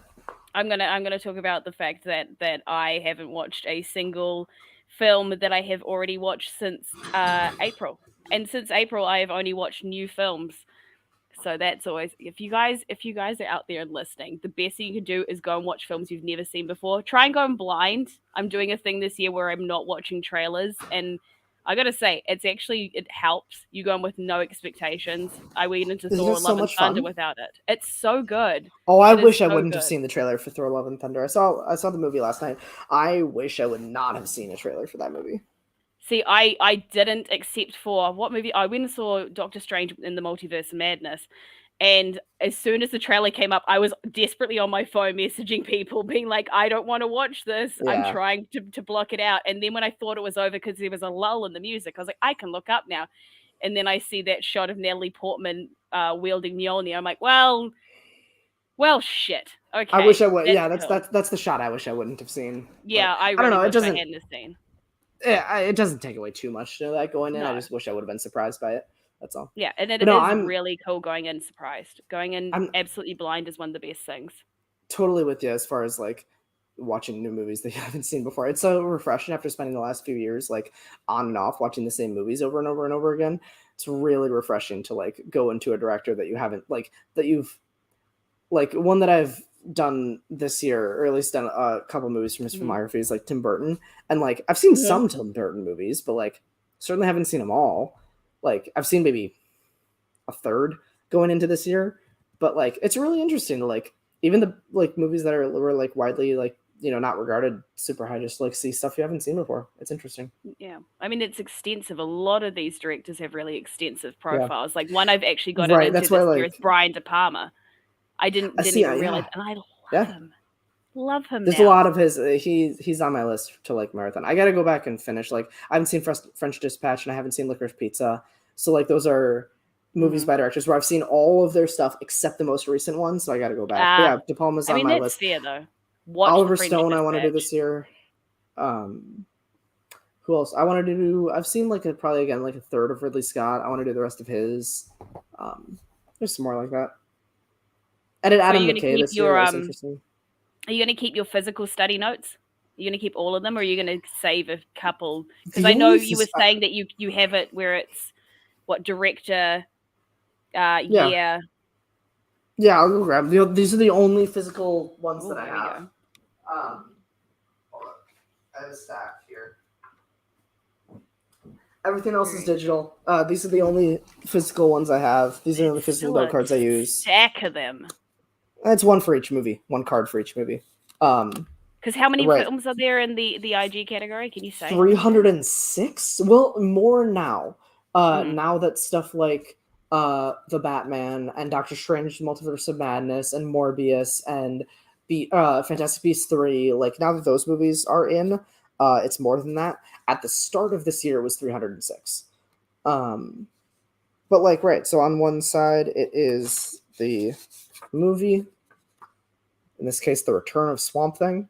The other side, it's the year, the director, and the composer. So I have that for every movie. Are you going to keep any of those, or are you going to just get rid of them? Because I wonder what everyone's going to do with their... I mean, they took a long time to physically write out. I'm not much of a hand writer. I'm slow with I type very quickly, but I'm very slow. Like my brain moves quicker than my hand. So I don't know. I don't see why I would need them again, but also they're just going to I mean, you can keep a couple as mementos, like 2 or 3, maybe. Frame them. Why not? Not gonna happen. Jess, come on. Look at me. You think I'm the kind of guy that frames things? I do frame things, but I don't frame note cards from the Schmoedown. No, I don't know how much it means to you. I have upstairs. I have a Schmoedown poster framed. I have the dungeon poster from last year. You do? Yeah, have I never shown you that? I'm not going to lock my camera up there now, but I'll send you a picture about it later. Yes, I want to see this. That's so cool. It's just the poster. It's not signed by the group. No, I should get it signed. That would be really smart, though. No, it was the poster that I forget who designed it. Kaiser commissioned this poster to be made, and I got a print of it and framed it, and it's in my room. No, it's the one where Smets is sort of like a shadow on top of a building, sort of looking out over this thing, and it's me, Kaiser, Mara, Dan, and Bateman on the poster. Yeah, I don't remember who made it. I should remember that. Kaiser would know. Because you got a great photo of the dungeon with you guys, the black and white one where you guys are all hanging out, right? Oh yeah, that was taken in 20, I guess that must have been last year in 21. Yeah, that was last summer, where a bunch of people got together for Smets. It was and also yeah, if I remember the picture you're talking about, yeah, a bunch of the dungeon people who were there was Drew, Bateman, Kaiser, Mara, Dan, me, Smets. I feel like I'm missing someone. Did I say Drew? Drew was there. Yep. I think that might have been it as far as people who were there for that picture. But yeah, that one I think Mara and Dan might have printed. I don't remember. So what's your favorite memory from being in the dungeon? Being in the dungeon? That's such a hard question. I don't like this question. Tell them all. You can tell them all. I'll just drink instead of telling any of them. That's the one question. That's the line. That's the one question you don't want to You answer. haven't Like, given your me- favorite memory? Damn you. You haven't given me any hard ones so far. I just No. tend to ramble. Stop me from rambling. I would say probably just a lot of different things. I think the original dungeon draft night in 2020 after the awards was a really, really special day. It was only my second time in LA, and I got super close with, I like met Kaiser that day. Well, I had met him previously, but like I like really got to know him and Wit and me and Smets and Zipper. Like, and there's some weird pictures from that night. Like we all hung out and like we went to Dan's birthday party, and I met Dan that night and like drunkenly did magic for him on my way to the bathroom. Like it was, I met Mara that night for the first time. That was the first time I ever met them. You've always got cards with you, right? Especially if I'm like out at a bar, yeah, for sure. So yeah, that night was just so much fun. And then I would say working, I don't know, because a lot of it is like not necessarily based in like matches. Like it's just the stuff like done behind the scenes. Like we did happy hours in last year's dungeon where we just like hang out and like study a little bit, but just like chit chat and drink and like have a good time. And like obviously getting close with Mara and Dan and like the extended dungeon crew in general. I was pretty close to Smets before like I really got into the dungeon, but like studying really hard with Mara and like Smets when he was able to. And yeah, the happy hours were a lot of fun. And just like being goofy with a good group of friends that you really like the spectacular weekend I stayed with a couple different dungeon folks, and like Alex and Molly were like quizzing me on Star Wars stuff while we were taking an Uber to Kaiser's place. And like, actually, you know what? The answer is I have a tradition where when I go to LA, there's a restaurant near Kaiser's place that I'm not going to say what it's called. But there's a restaurant near Kaiser's place that I go to every time before I play, either the night before I play or the night that I get in. And as many dungeon people as are around usually come out, and it is a lot of fun. Who's notorious for derailing study sessions? Because I know that obviously during the digital age, you guys really yeah, for sure. I'll just mirror it. Like we'll just go off on bits, or like we'll start talking about like how somebody like made this shot, or like go off on some Star Wars thing, or like Mara will be like baking, like she'll do that sometimes. Because like, you guys do quote wars back and forth, you and Wit, don't you? Yeah, sometimes. It kind of depends on the movie and stuff. He'll just like challenge me on like really obscure Star Wars characters, the kind of like Star Wars Trivia League like level questions where like they'll never ask it, but he'll just be like, so who did Luke sell his speeder to in A New Hope? And I'm like, what? They're never gonna ask that in IG. And he's like, I know, but it's so dumb that I know it. His name is Weoslia. Like, I'm like, okay, Wit. He just wants to show off what knowledge he's got. It's not for you, fun. It's for him. Or, I mean, Kaiser does too. Kaiser does this thing, and I haven't been on a study session with him in a while, but like, he did it with Ben, and he used to drive Ben up the wall like every now and again, where he'll just like ask the same question like 3 times in a row, or like we'll like take a random actor, and go through their filmography, and he'll just like make sure he hammers home the point. So like he'll say, you know, what's a good example? Like I don't know. Like who who directed American History X or whatever. And it's a guy who's made like 2 movies. I can't even think of his name right now. But like he'll be like, now they're gonna ask this one. I know it. Dan, I don't do a good Kaiser impression. I should get Dan on the phone. But so and then like 30 minutes later. Dan does a very good Kaiser impression. But then like 30 minutes later, he'll like ask who directed American History X again, and then 30 minutes later, he'll ask it again. So I guess it's useful to like hammer it into your brain. It's just funny how he like constantly says it, or like he'll Kaiser's fun in study sessions. I also just like, if it's like a happy hour, I'll just like get more goofy than in a study session. Like one of the first times I ever met Molly, I like low key. Tony K, that's his name. Thank you, Bibs. Here we go. That's thank you. That's it. That's why they pay you the big bucks. one of the first times I ever met Molly, it was maybe the second or third time I ever met Molly on camera. Like I mooned her on camera, and it was like just because like she is like the type of person who would just like laugh along with that, and it was just like it was a bigger group, but she was the only one paying attention to the camera, and it was just so funny. Like I do that kind of stuff on calls a lot, so that's definitely like I'm definitely the class clown of that group. So someone would have to rein you in. Yeah, usually Mara. Don't we all, Bibs? Don't we all? What about the den? I know that you haven't been on the den that long, but are there any sort of favorite moments from the season that you have? I think, well, yeah, but again, not really related to the matches. Like, the day I played Moose, I played an actual moose. They got a moose to come into the studio. It was very impressive. The day I played Haas, digitally imposed. Yeah, it was loud. The day I played Haas is actually later that day. I had to play the winner of Barbarian Hannah behind the scenes. So I had to play both matches that day.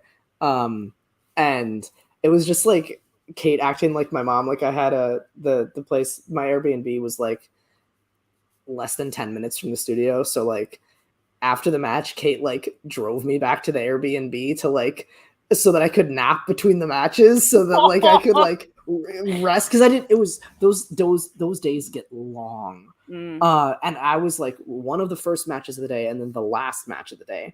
So Kate like drove me to my Airbnb so I could take a nap, and then she picked me up at the Airbnb and had McDonald's for me, and I was like, Kate, you're the best. Like it was just those kind of moments. I'd say such a mom. I love it. She totally is. And she had I was able to like go to her place and like the night before and like relax, and she would quiz me on these cards before the matches. Like she's been an excellent manager, like somebody who is just like willing to shoot the shit and not talk about whatever, and also like get serious about Schmoedown stuff when it has to be. Yeah, was there any worry for you switching factions that you're like, I'm gonna have to get a different management style in here, and there's gonna be someone else? It was just so last minute. Like 2-3 weeks before I had to play was when I got figured out that I was going to be with her. So it was just a pretty quick transition. But it was also like she's such a good like go with the flow kind of person. That's just her personality, is like take it as it comes. And I obviously had already been working with Dan and Ben, so it wasn't that big of a transition. That's good. Do you ever wish that you got to like play against Dan of all people, or is he someone that you're like, hell no, I'd never go up against him? It depends on the type of match. Like I would never want to play him. Actually, you know what I want to do? I want to play him in a singles match, but I want him to spot me. I want to be handicapped. I want him to spot me like 5 points. Spot me 5 or 6 points. Yeah. And then play a normal singles match. I think maybe. Not if we played normally, but if he spotted, I think if I got a 5-point head start, I think I would have a shot, depending on what round 2 category I got. Yeah. But again, that means I have an extra 5 points. That's what I want to do. I want to do like, that's actually, I think that'd be super interesting to like play Schmoedown, like give every person like an arbitrary number, 100, 200, 300 question quiz, right? Yeah. And give them like a handicap score, like an average like score, so that like they like kind of like golf. So like you go into a match and like if I was going up to play Bibs, like we would have a handicap score where I would be like up a certain number of points. I think that'd be really interesting. Obviously, like you can't have champions and rankings and that kind of stuff. No, you can't. I think it would be in an alternate reality, in an alternate dimension where like the league was organized differently. I think like having a handicap score would be really, really interesting. Is there anyone else you'd call out with like a handicap match? Oyama, just because I think it'd be fun to play him. Because you guys are friends? Yeah, it'd be fun. But again, I would need 5-6 points. Leo asks, with the final Titans episode airing 5th of August, thoughts on the title match that'll close it out, Sam Levine and Mr. Irwin? Is that officially the title match that will close it out? I don't know. I mean, It probably is. probably. I don't know. I'm not going to speak to the shooting schedule. As far as that match is concerned, I'm super interested in it. I think Levine has been on fire this season. And he's terrifying. He is utterly terrifying, that he's man. Been on fire this season. And Irwin He is one was of those gone guys. for so long, and he comes back, and he's just like, "Oh, cool! I'm just gonna own the league." Right? Yeah, and like, any given day, like anybody can beat anybody. Like, but I think Irwin is one of the guys. He's one of the 3 or 4 people that I think, no studying base level knowledge, knows the most. I think for those people, it's Dan, Bibb, not in this order. Dan, Bibbs, Irwin. Probably Paul, but that's just probably Paul. As far as people who actively play, like McWeeny knows a lot, but he's not really involved as much anymore. And like, who else besides those 4? I don't know. Those are the first 4 that pop in my head. I'm probably missing a couple though. Probably Griffin, I guess. Yeah. And obviously a lot of people, like, get really good through like having a good base, but then also studying on top of that. But I think like any of those 4 or 5 people could just walk into any match with no studying and win it very handedly. Like, that's just that. Irwin is one of those guys who can just walk in and get every single question right without studying. And that's more scary than somebody who works their ass off and just doesn't get the right kind of questions, Yeah. So Sam versus Irwin is going to be a really, really good match. Bibiani said that the better solution would be that he plays you in IG and gets a fight. I mean, he just said he'd be totally up for it. I think Bibbs would have been sneakily good at IG. Like, there's a lot of movies that I'm sure he hasn't like rewatched in a long time or hasn't seen in a while. There's like some little details, but like, I think he has such a leg up as far as like, for sure, directors and especially cast. Cast is something that gets asked about a lot these late days in IG, and like, there's just some like random character actor. They'll say, what movie has these 3 people? And like Bibiani will like know 1 or 2 of them just from like his film knowledge and be able to like get himself there. Like, I think he would be a very good IG competitor. Yeah. Ben asked who would win in a match against like Dan versus Sam. Who do you reckon would take that? I think Dan.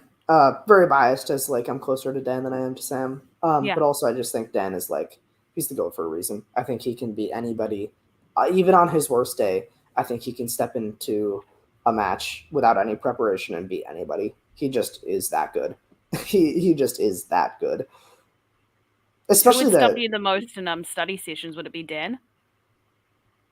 Yeah. Or I mean Mara, just because she knows the kind of questions that IG asked about, so she'll like ask stuff that like could actually be asked, and I like screw it up or whatever. Smash does the same thing. But like, as far as somebody who's not IG, who will step into it and ask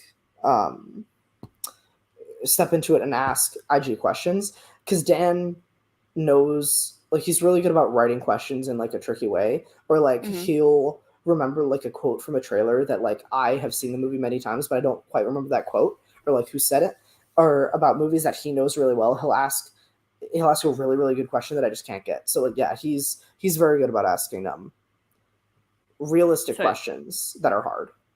So he's one of the best for deep cuts then? Yeah. I mean, but it also depends. Like, he's not going to throw out me at like a bunch of Conquest of the Planet of the Apes questions that are going to stump me. But like, if I'm studying Star Trek or comic book movies or stuff like that, stuff that he knows well, for sure. So when you would approach a study session, do you go for what you think you need to really like work on in terms of like, do you look at what you've gotten wrong in the past, or you're like, I haven't revisited this in a while, maybe I should refresh it, or you're like, hey, look, in the last match I really struggled with this category? How do you like approach your study? Yeah, that's a good question. I almost never go by, here's what I go by. I do not go by some people will say, oh, I missed 2 Marvel questions that round, guess I gotta go take a look at Marvel again. That's not how I do it for IG, just because I do have a really big base and I work on every category so consistently. I more so say, okay, I missed a couple questions that match. What types of questions were they? Right? So if I missed 2 cast questions, then I'm going to go back and review all of my casts for all of the categories. really shore up on my cast. If they, we're at the end, so I can start like saying this kind of stuff too. Like, last year they started asking questions, especially as 5-pointers, but also in the first round as, what graphic novel movie opens with the line, and they'd give you the quote. Yeah. What comic book movie opens with, what MCU movie opens with, what DC movie closes with the line, they'd give you the quote. And when I'd be playing along with these matches, I would consistently miss these questions. Consistently. So, and it's not because I didn't know the category of graphic novels, it's because that type of question is a new type of question that they didn't ask before. Now they're asking a lot, and I don't know them. So I went back and I got a big flashcard set of opening and closing lines and memorized them all. And for every movie. So now, if one of those questions is asked, I'm going to know it. I got against Mike. Got one of those questions. I got it right. He got it wrong. Like, and that's, so, it took me many, many hours to go through that and memorize that. But for 1 point against Mike, it was worth my time, So it's more so types of questions, more so than categories. It's like, okay, they asked, especially if I'm like playing along, they asked a quote. I guess I got to go relook at some quotes. They asked an opening line. Didn't remember that one. I got to take a look at that again. It's more so the type of question rather than the category or the movie. Mm-hmm. What would be your most controversial Schmoedown opinion? Let's go. Let's start. In general? Yeah. I don't know. I mean, I kind of like already said that like the old IG champions couldn't really hang these days, and I definitely stand by that. And that's not to say that they weren't good competitors then. No, but the game's changed since. I think most fans would agree, though, that the game's really, especially with the digital age. I mean, look at what Star Wars did during the digital age. Like, that was insane. Trying to think.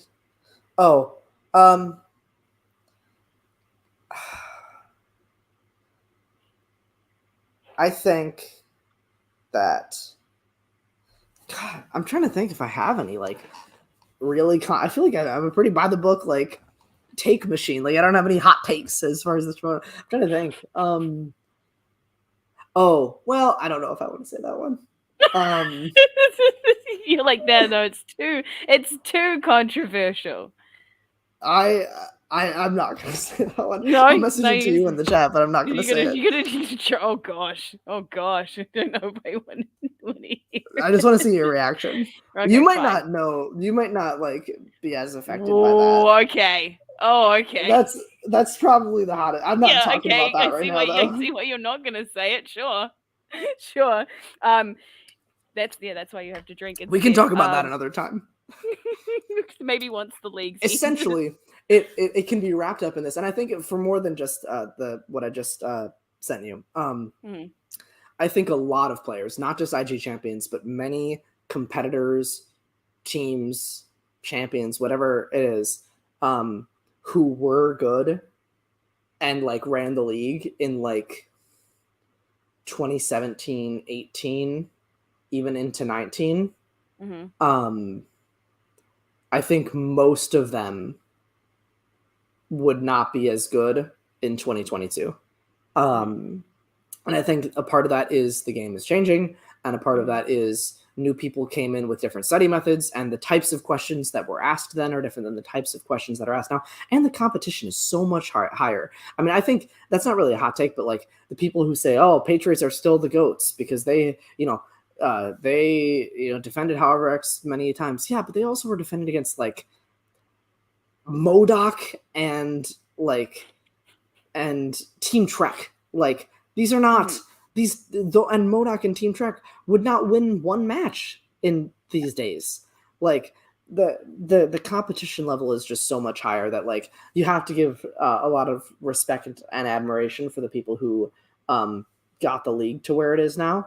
But at the end of the day, I just think that like sometimes we put people and teams and competitors a little bit too high on their pedestals because they happened to have done it when it was still, in my opinion, a little bit easier. Although, who am I to talk? I wasn't around then either. I can't talk. So whatever. That's my take. I think I absolutely believe Shazam is the best. They have beaten teams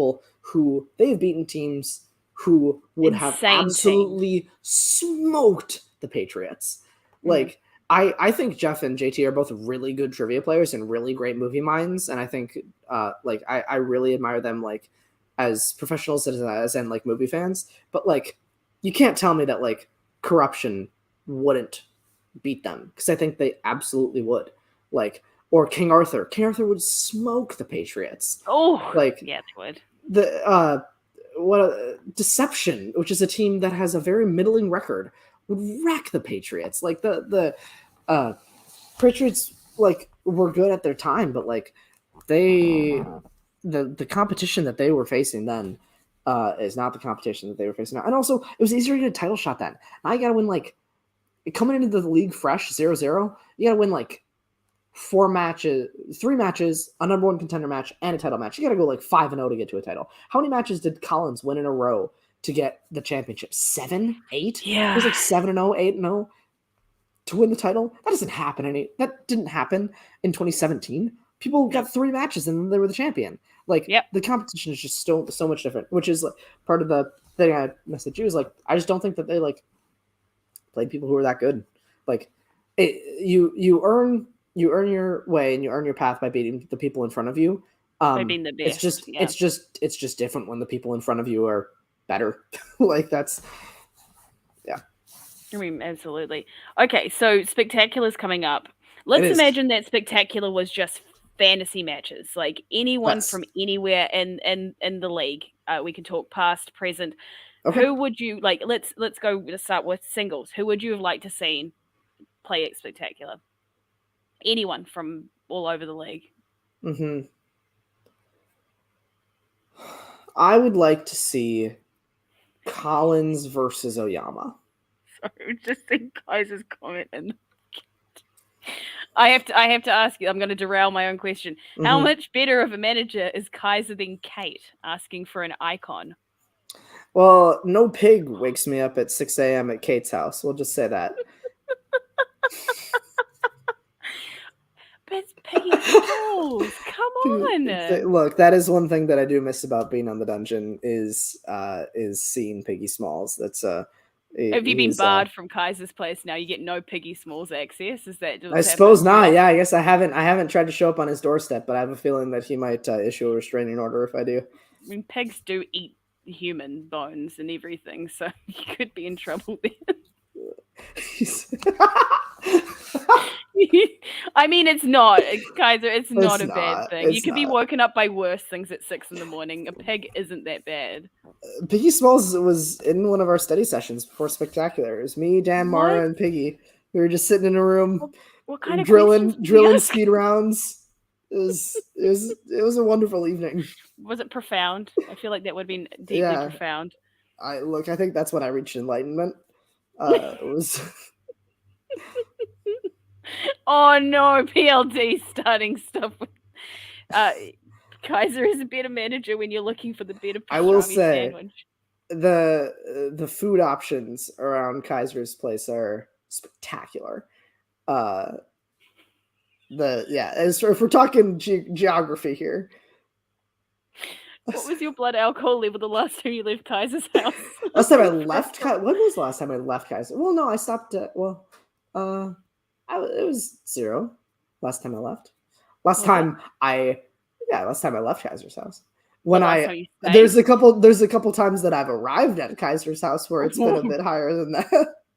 But that's when we're like taking an Uber back from Burbank or whatever. Like, that's happened before too. Oh my gosh. I remember we were in an Uber once, me, Kaiser, and Smets, and Kaiser, you may remember this. I honestly thought we were gonna die in this Uber. We were on the way back from, it must have been like Barney's or maybe it was Ellis's stand-up show or something, but the driver he had places to be. So he was going for a ride. I was like, man, if I die in this car with Kaiser and Smets, like, there's worse ways to go. I mean, at least you thought that rather than like, damn, this is how it ends with these guys of all people. I mean, is that one of your favorite like stories from a live event? Like, what The is one Uber? of your most, Like what is your most favorite story that happened at a live event to do with Schmoedown? Doesn't have to be during it, can be after it, but just. I mean, I think everything, just like hanging out with Kaiser and Smets and everyone else who's in town, like that's always fun. I don't know. I got kind of crazy after the Cantina match. That night was a lot of fun. But that's not like a If you best would, I spot. mean, that was a hell of a I'm trying match. to think of like, I don't really have any like huge stories. I'm trying to think. I mean, speaking of the Cantina match, is it hard as a Okay. competitor, especially because everyone seems to get along really well in the league, is it Yeah. hard having such a huge win over someone that you'd consider like, you know, someone that you're friendly with, and like trying to approach them after the fact and like being like, hey, I I think you won. just kind of have to be, especially like after the fact, like when actually cameras are off.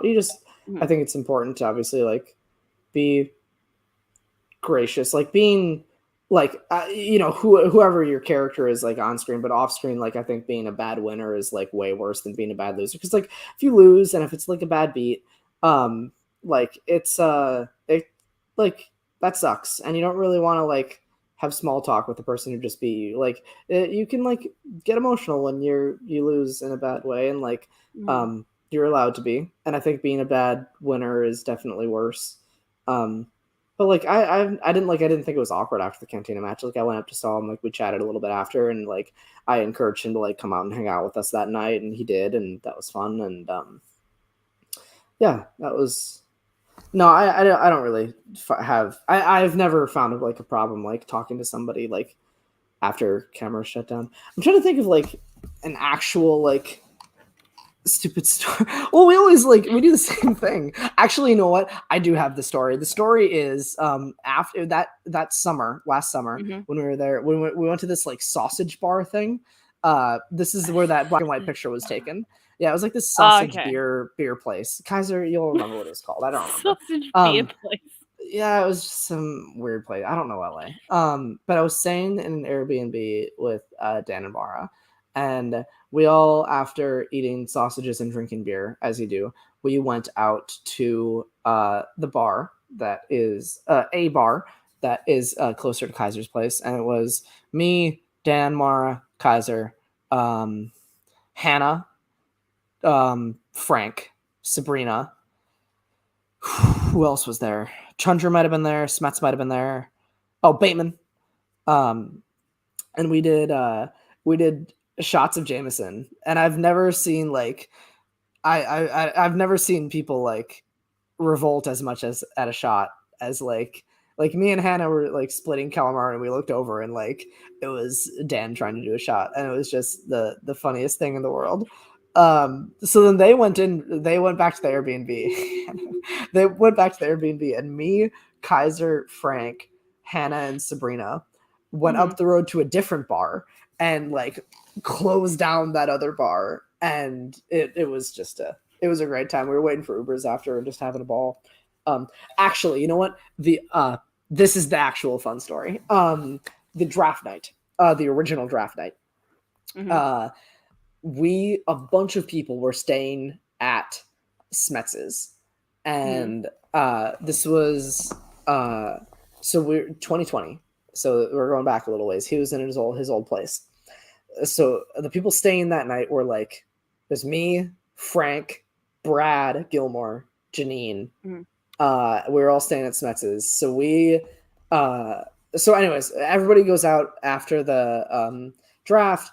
We all have we enjoy our evening in Los Angeles, and we go to Dan's party thing, and we're all going back. And the Uber ride back to Smets's place was like one of the most raucous. I felt so I had such a I felt for that driver, because like Brad was quizzing me on Back to the Future trivia, and I was in the back seat of this Uber XL like yelling Mark McClure at the top of my lungs, like because I was a little toasted, and like Mark McClure, who plays Marty's brother in the Back to the Future movies.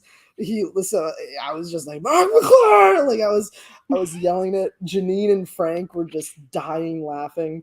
And then we got back to Smetz's and he was like, he like wanted to go to bed, but like we were like up in his living room, like just having a good night and like chit-chatting and like telling stupid jokes. And yeah, I think just hanging out with that crew was a lot of fun.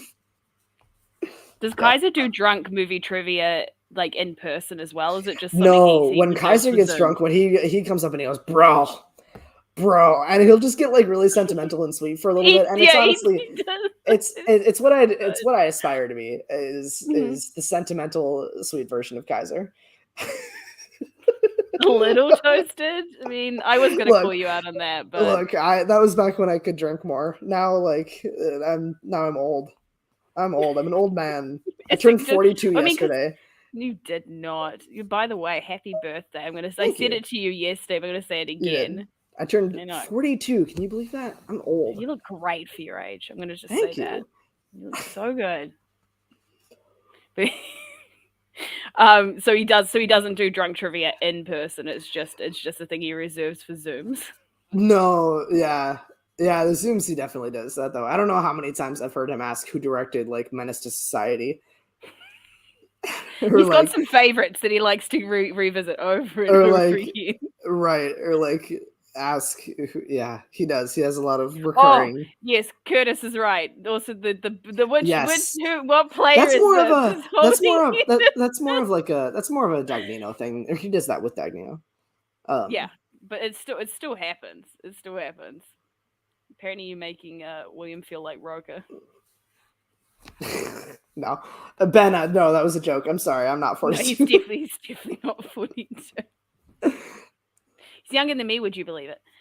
That's not true. Don't lie. Do not lie. That's not true. I'm a little bit older. Just a tad. Just a touch. We know. Why would you lie on your own show? This is a place for truth. It's the only place they can lie because I'm in control. No. This is not a place for lies and deception. This is a place for truth. Oh, it is. Unless this is you're not allowed. You need to drink for lying there. You need to speak the truth. Do I do another shot then? We did a shot. We did a shot before we started this, and we haven't done one since. You can. I'm not gonna do another one. Maybe when we're off camera. I mean, it's only 4 p.m. here. Yeah, it's only been 2 hours. You're like, oh, I don't think I can do a PJ and PLD and do like 3.5 hours. We're now 12. Well, that's still an hour and a half. Like, I still don't plan on going an hour and a half from now. That's all. Oh no, you're making people in the chat feel old. What are you doing? I'm old. Do you want me to? Fine, I'm 52. There we go. I turned 52 yesterday. Does that make it better? No, I don't think it does. I mean, age is all relative anyway. PLD acts like a 16-year-old anyway, so I don't think anyone Yeah, knows. Me too. That's not true. I still act. I can't act like I'm 19 anymore, as much as I would like to. So, I mean, Spectacular. We'll go back to my question that I had. Spectacular. So you've obviously talked about your singles match, which was reminding. Yeah, I want to see Oyama versus Collins. I think that'd be excellent. Okay, teams. I want to see. I want to see. I mean, can anyone refute that? PLD, can you refute that for sure? Sorry, teams. Let's go. Yeah, Kaiser, it's a horse and buggy, except it's like elk that drive it. It's not a horse. Teams. I want to see. Oh, I didn't actually have my shot. I should probably. Gosh, Mazel tov. Cheers. Ooh. Teams. I would like to see. Who was? I want to see. Shit. I don't even know. Every team in the existence. No, I just don't want to. I don't want to bring up like past teams because like I would much rather see like. We're not doing the sidekick thing again. Jesus. I would much rather see like two recent teams. I guess like Shazam versus who? Shazam versus. I got Shazam. Actually, you know what? From a happy girl. That's all I needed. Yeah. I want to see. No, I want to see. Does it have to be like a team that is currently a team, or could it just be two No, players this who is team like up for one across match? everywhere. Yeah, like because we're Okay. talking fantasy matches, like whatever you would want. Okay, then I want to see like Marisol and Collins. I want to see Deception back, and I want to see them play Shazam. Brilliant, Brennan. Okay. No, I don't know because then Collins is in 2 matches. Hold up, no, I can't do that. I feel like actually, let's spread this out. Marisol Chance, Marisol and Okay. Chance versus Shazam. That's what I want to see. Okay. IG. I mean, you can put yourself in that. No, if you I'm want. not going to put myself in it. Okay, so who then? I lied. I'm going to put myself in it. Me versus. You wouldn't want to do Kalinowski? You wouldn't want to go back and do another rematch? Would I want to against do Kalinowski? Kalinowski? No. No. Yes. Look, okay, well that settles that. Now I don't have to ask any more Actually, questions. no. My only burning question. Me versus Mara, and if I can't do that, then I want the rubber match between Smets and Chundru. Oh. Mm-hmm. Okay. No, they've already played. I lied. They've already played 3 times. Then Smets versus Mara. Ooh, I'd like that. Star Wars. Star Wars. Mm-hmm. I want to see Harper and I miss that, man. Andrew. Ooh. Yeah. That'd be good. Yep. Was he ever in any point? Because like, Actually no. You ever... No. Oh. I new Star Wars one. I want to see. I lied. Instead of that, a better match. I want to see Alex Damon versus Bateman. I mean, yes. Yes. 60 days. Come on. Yeah, 60 days. Honestly, people give him shit for that. Harper versus Bateman. No, oh. People give him shit for it. He could not win a title. He could win a Star Wars match. I think 60 days is. If people give him shit, 60 days I think is an accurate assessment for somebody who likes Star Wars. If they like take time off work, like if they make the time, like it's not like, it's not like, hey, I'm going to take like an hour a night for 60 days. No, it's like really putting in the time to really do it. Weekends are gone. You're just Star Warsing it. I do believe that 60 days is an accurate, if you really, really committed to working for it, you could do it in 2 months. You could win a match. You could win 2 matches. Like, because the other thing about Star Wars is such a shit. Like, it's such a coin flip. Like, you can win, you can lose because of you had 1 letter off and you got everything else correct for the rest of the match. That happened. It literally happened. Yeah. To Gold Leader. Yeah. Like, you can just get a brutal 5 and like get everything else right. Like, you can go to sudden death and lose like Andrew, how Andrew beat Scrimshaw. Like, you can be one of the most intelligent, like one of the people who knows the most about Star Wars out of like, you can be in the top 99.9 percentile and still have a 500 record. Like, Laura Kelly is one of the most intelligent people about Star Wars that I've ever met in my life. And she has like about a 500 record.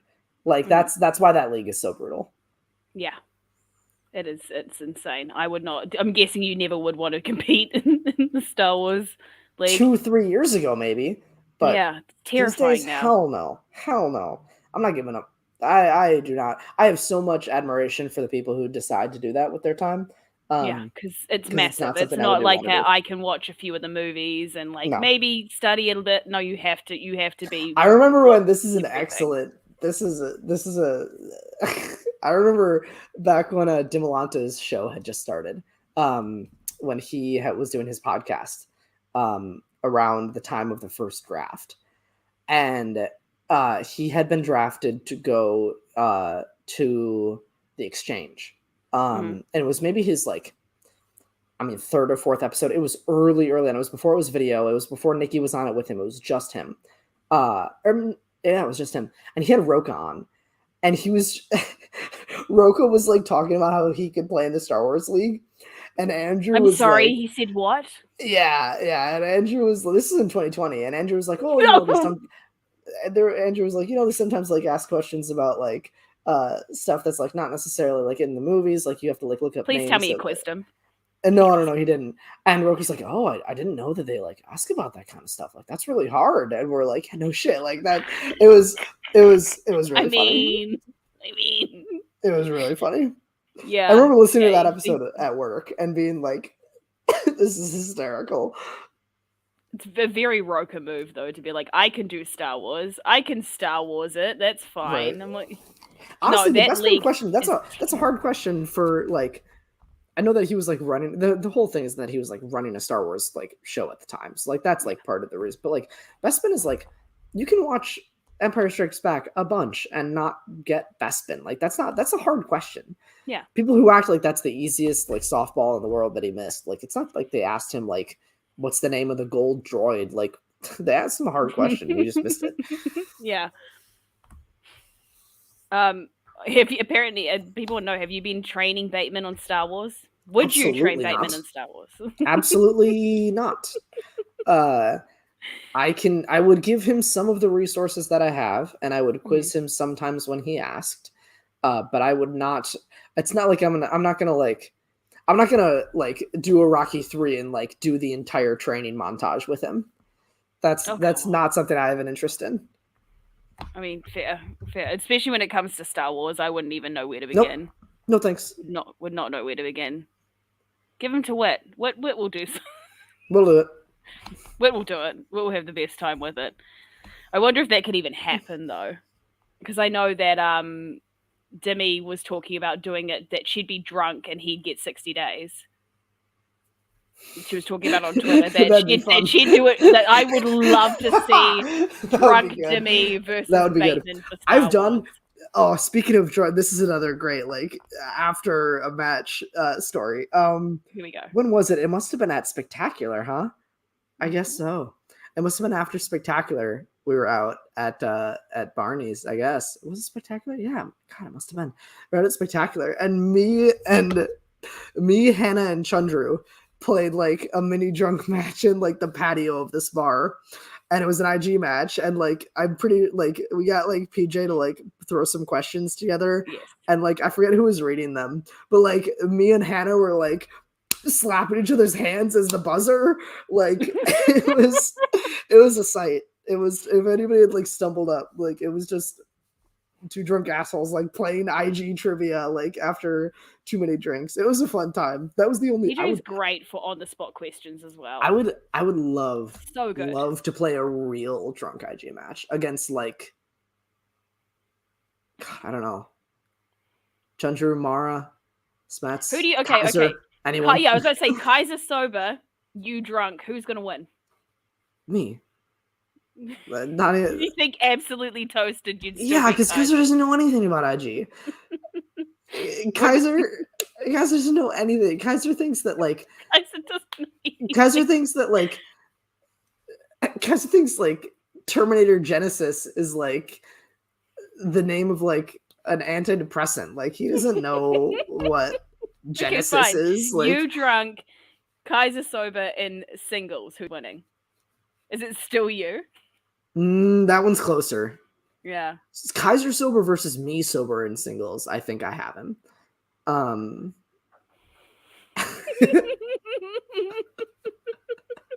That's true. No, he's got me there. I think well, the real money match is singles. Kaiser under the influence. Yeah. And me drunk. I think that would be I think both of us sober would be a little bit too boring. I think we'd miss too much, but like it'd be more fun if we missed it while drunk. Like I think Kaiser, both of us intoxicated doing singles, I think would be fun.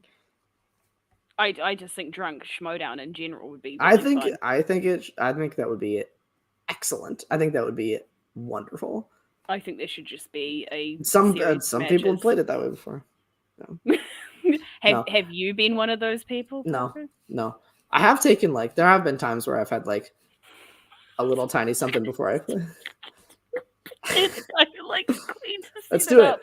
POD, if you're still watching, What we're Well, gonna I'll do? talk to them. I'll make it happen. Yeah, I will do absolutely it. make We, it we don't happen. have to televise it. We don't have to stream it. We can if we want. No, But like, no, but you can make that happen. let's hop in a Zoom and let's do a drunk singles match, me versus Kaiser. I'll do it. Yes. Let's do it. Use unused questions. You don't have to write anything new. Ooh, Let's do it. Kaiser versus Ken in this drunk scene. I think Kaiser would win. I don't think Ken is too knowledgeable in singles. I think that'd be very... Let's do it, Kaiser. Okay, so drunk Schmoedown matches. What are you drafting? Okay, you've got let's 6. You got 6 matches. Drunk Schmoedown. Who versus who? Yeah, go for it. Me versus Mara IG. Yeah. Dan versus Bateman. Singles? Yeah, singles. Oh gosh, I haven't seen like too many people. Tundra versus Hannah, IG. Oh gosh.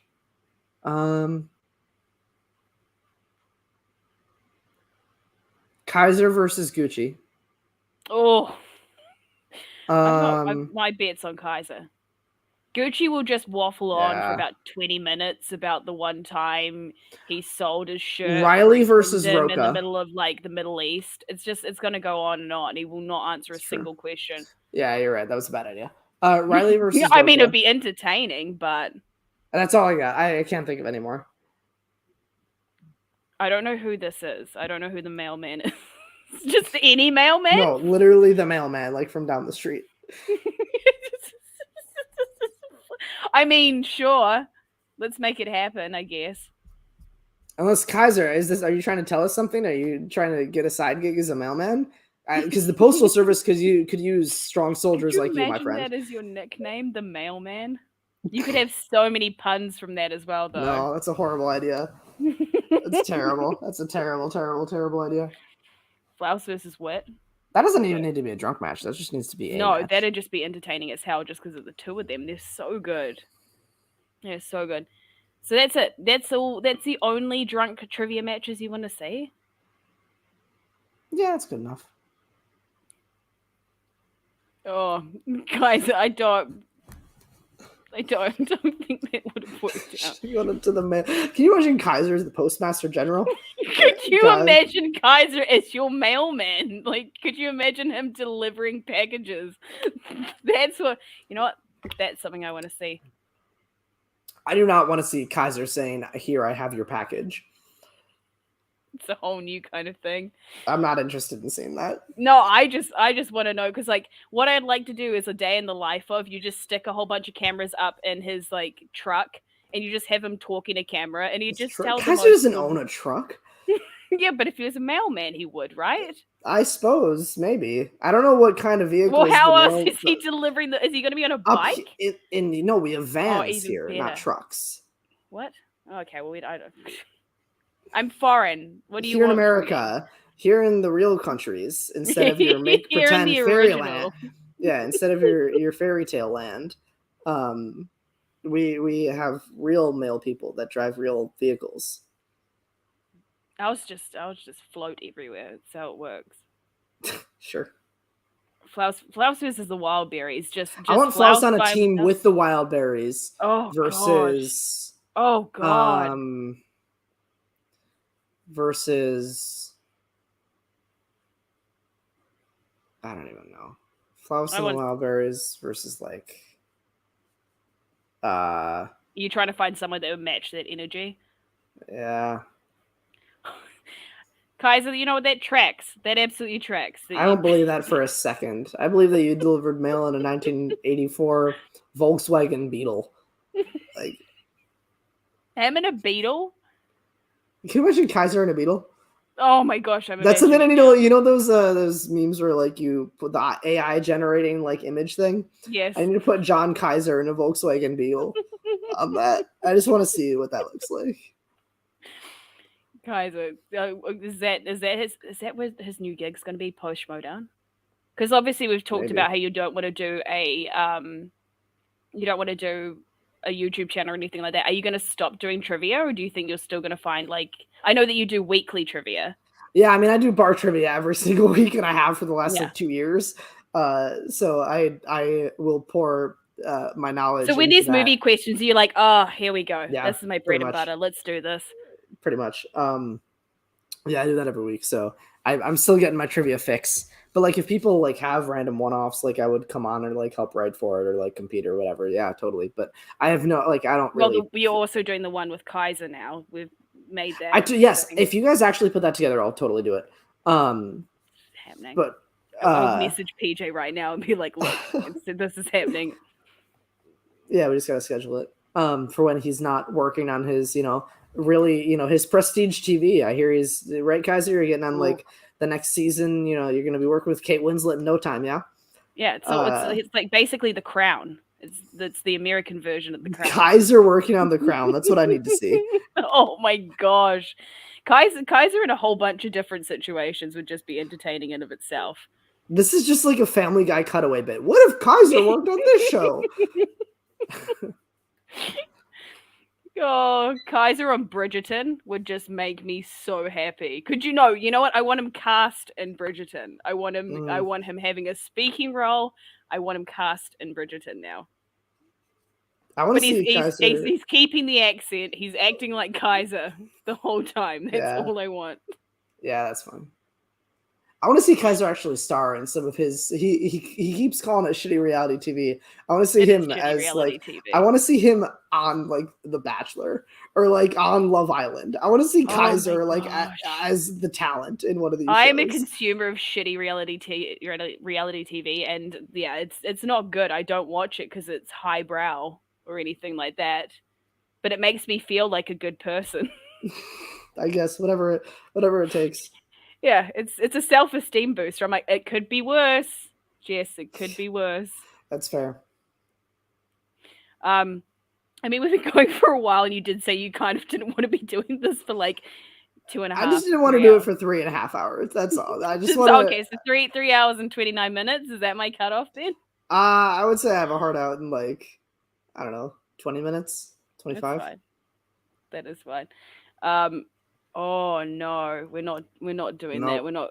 It's not mom. It's ma'am. It's just the way they say it because of their A's. It's mom. You guys always hear mom, but it's ma'am. Nope. Yep. Nope. They don't call the queen mom. They call her ma'am. You guys always bring that up, and I'm like, it's the same thing. You guys, sorry, are you judging an entire group of people? I'm not. I'm saying I think this you is are. the thing that comes up. I'm not. Let's not turn this into a racism. Where did you go? My Xbox turned on. How? It just does that sometimes. Oh, that's actually true. It just like turns on. If there's just like an update or something, it'll just turn on. Was there ever a time that you wanted to? I know that you do magic. Was there ever a time that you wanted to like incorporate that into your Schmoedown persona, or was that like a no? That's not a thing that I want to. Yeah, that's a good question. The first promo I ever shot it with Kaiser on like the OG Collider Studio like green screen. And I did like we were like planning to do some like appearing like smoke effects, and I was gonna like throw a deck of cards at like the camera and stuff like that. Like we had it all shot. They just edited it differently and took that kind of stuff out. So we just kind of like we just realized it wasn't really the direction. It was a little bit too clownish. I was trying to be like a little bit more serious, especially after I had won that match in the way I did. Like it just didn't really fit to be like a sort of clowny like magician corny character. I wanted the character. I wanted to take myself a little bit more seriously. So we sort of took that stuff out, and then I did like I used flash paper at Spectacular. Nobody ever really saw what it was. I wonder if I can. I wonder if I can pull up what it said, because Mara did this lovely design. So at Spectacular, I like walked out, and Mara was like holding this like big piece of flash paper, and then on stage I lit it on fire. And it said, do I still have a picture of it? I might have deleted the picture. No. Hold up. Deleted it? I might have. Oh no. I don't think Mara has. I don't have the picture. So no one has. Oh, I do. I know I have it. I have it. We're good. Have I shown you this before? I may have. Nope. I don't know if this will register well. Oh, You may want to put me full screen. Let me No. turn my brightness down just a no, little no, this one. Oh, no, not me. bit. See, can you see that? Sort of. Tip it up a little bit more. What is this? Mike the goat. Mike the IG goat, and it Yeah. has an actual drawing of a goat on it. I don't know why I find that so funny. It's a very well drawn goat. It says Mike the IG goat on it, and it's Yeah. like a very derpy goat picture. And then we you burned it on burned it. stage. Yeah, and then I lost the match after that, which was fun. But you didn't know that yeah. going in. But no, I'm not really like I don't want to be like the corny magic guy who like also does trivia. That just You just wouldn't be the corny guy at the bar that does magic. yeah, because they don't know about the trivia part of it. No, exactly. Correct. No, Correct. that's when you double it up and you're like, do you know There's that too I many also boxes. answer? No. Do you know that I answer the movie trivia? Yeah, that's a Come hell of a on. pickup line. Hey, you ever heard of the movie trivia Schmoedown? No. Yeah, I don't know how you guys explain it to people in real life, but I've tried and people just sort of look at me like, oh, I say okay. that it is a how do I describe? I say it's like a game show. I sort of describe it as like a trivia game show. But there's different divisions, and there's different like there's rankings and a champion, and so like you win and like you work your way up, and each person has their record, and it's like one-on-one matches. That's sort of how I describe it. And do people usually respond to it well? Yeah, well enough. I don't really have to describe it that often. I do, because I've only just recently started telling people I make a YouTube show, and everyone's like, "What do you make it on?" I'm like, "Shit." Yeah. Now I need to describe it. I'm like, well, I talk to people that are part of this movie trivia league YouTube show. Yeah, they're like, I call it like a web series or like a game show usually. Yeah. No, some people are like, oh wow, and they're like, so like celebrities. I'm like, yes, I'm definitely interviewing celebrities in my spare time. That's what I'm doing. How has no one heard about this? Obviously, It's just we've got, Speaking of celebrities, remember when we took Jericho in the draft? That was fun. Were you super excited about that? No, it was. I kind of threw it out there as a joke. Like we were on our pick, and we kind of had like a couple people that we wanted. And we kind of wanted to see what other moves the other managers were going to take. So we were like on the countdown with talking to Kaiser's like me, Bateman, Mara, Dan, and Kaiser, and we were like and Smets, and we were like counting it down. And I was just like, what if we did Jericho? And everyone was like, yeah, let's just take it. Let's just do it. So we took Jericho from Roxy, and it was really funny. And then he didn't play a match all season. So you did it as a joke? I mean, I thought it would be funny if we did it. I didn't do it as a joke, but like, because like we figured that we could get something. We did it. I threw it out as like a humorous thing, but also it was serious in the sense that we thought we could get something real from it in a trade. That was like, this was still when we weren't really sure what this current season would bring as far as like trade, but like we figured that we could get like an early draft pick and somebody really good for him. Which had things like, had the trades like, had like the trade deadlines been like a little bit more solid, or like had, the structure of it sort of been a little bit more refined last year, I actually think it like would have been a decent move, because obviously Roxy, like obviously he was going to play for their team. Like he wouldn't have played for us, but I think we had all the leverage of like, well, then you can either like, in like a real sports thing, you either play for me or you sit the bench or we trade you.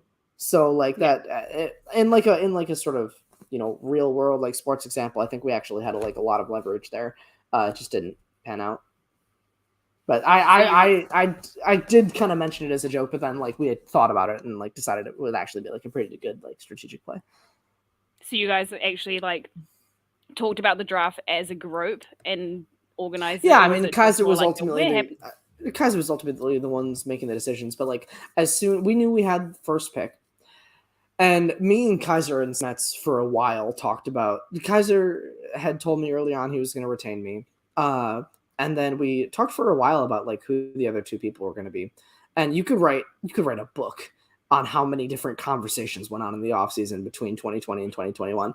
There was some crazy stuff that was in the works. But one night Kaiser called me and we were talking about it, and he was like, I think I might be able to get Dan and Ben. And I was like, really? So then with the first, and then like we talked about the first pick, and I was like, man, getting Mara that first pick would be insane. Like, so we kind of like pitched it to them, and like it took us quite a while. Like we were down to the wire to like figure it out, but eventually like it obviously panned out how it panned out. But yeah, once we knew that we were retaining Dan and Ben, we knew that we were going to take Mara first draft pick for sure. So from early on, we were kind of discussing the rest of the draft with that group, because we knew Mara was going to be our first round pick from relatively early on. Because there was also at that point she was talking about going into Star Wars too. Wow. That obviously didn't end up happening, but like there. So we thought that she, you know, we wholly believed in her to beat Chenju for the title, and if she hadn't have done that, we think she would have been a really good Star Wars player for us. So we knew once we had Dan and Ben, we knew we were going to get Mara number one. So yeah, that group, Dan, Mara, Ben, me, Smets, Kaiser, sort of like discussed the draft a little bit more. And, you know, I would say that me and Ben and Dan probably like put a little bit more thought in. Well, I don't know. No, we were all sitting on a Zoom, having fun, having a happy hour and drafting in the Schmoedown. Life was good. Leo says that the David Del Rio pick he was really well. Yeah, he was. Yeah, it was. He's the kind of guy who like he's in a very similar vein to me with like players as like a Whitney Seibold, where like they're insanely good and like have a lot of knowledge, but just one are super busy and two don't have like the knowledge focused in like a Schmoedown mindset. And if they had more time and were able to sort of like really, really commit to it, like could win titles for sure. Oh yeah, absolutely. Is there anyone that you wanted on your faction that you didn't manage to get that you were like really? Oh, of course. Yeah, I mean, as soon as we got Mara number one, like pretty much everyone who went. I mean, it's a snake draft, so we had to wait like 12, 13, 14 picks before we could pick again. Like, so of course there were people like everybody in those first two rounds. Like we obviously wanted. You know, of course we wanted to, like, we were talking about, everybody was talking about trying to get Marisol or Laura Kelly, or I still think it's like, I think, again, like a real sports like thing, I think I probably took a little bit more seriously than like, this show, but like, if we had drafted Marisol, that's it. If anybody had drafted Marisol, like everybody kind of stayed away from her because like Shannon was like, I'm getting my people back. But like, if anybody had like called her bluff and really took her, you would have gotten insane value for her. Yeah. Which like Kate did, but I don't think at the time Kate really like got the right kind of like that trade. I don't think worked out in Kate's favor. I think she traded for the wrong folks, but that's a different story. Yeah, but of course, like we were in talks with a lot of people. Like, of course, we would have loved to have Laura Kelly or Marisol or Anthony Malanta or Paul Preston or anybody who went in the first 4 rounds. Like, the league is so full of like talented people, and of course, we would have wanted anybody that we could get our hands on. Did it feel weird not having a draft this year? Yeah. Did you miss it? Yeah. Yeah. That's just something that really excited me. As like somebody who is just a big fan of the Schmoedown, like huge fan of the Schmoedown. Like, I had a lot of, sorry. Yeah, somebody who was a big fan, like thinks, Bateman is obviously, credited as sort of the master strategist, but like, I like, I like to think that like I think like about those kind of trade things and about like, oh, if we get this person here, we can get this person in the next round, and we can still get value for this person on this trade. Like if it the problem is that it went digital. And well, that's not the problem. The digital allowed dozens more people to play, and a lot like it allowed us to keep going through the pandemic and all that kind of stuff. It allowed for the league to continue on, but like if we had stayed in person for that full year and it had been this draft picks trading, like if it had really committed to full on like an esports thing, and really just full sended it, really fully committed for it, I think it would have.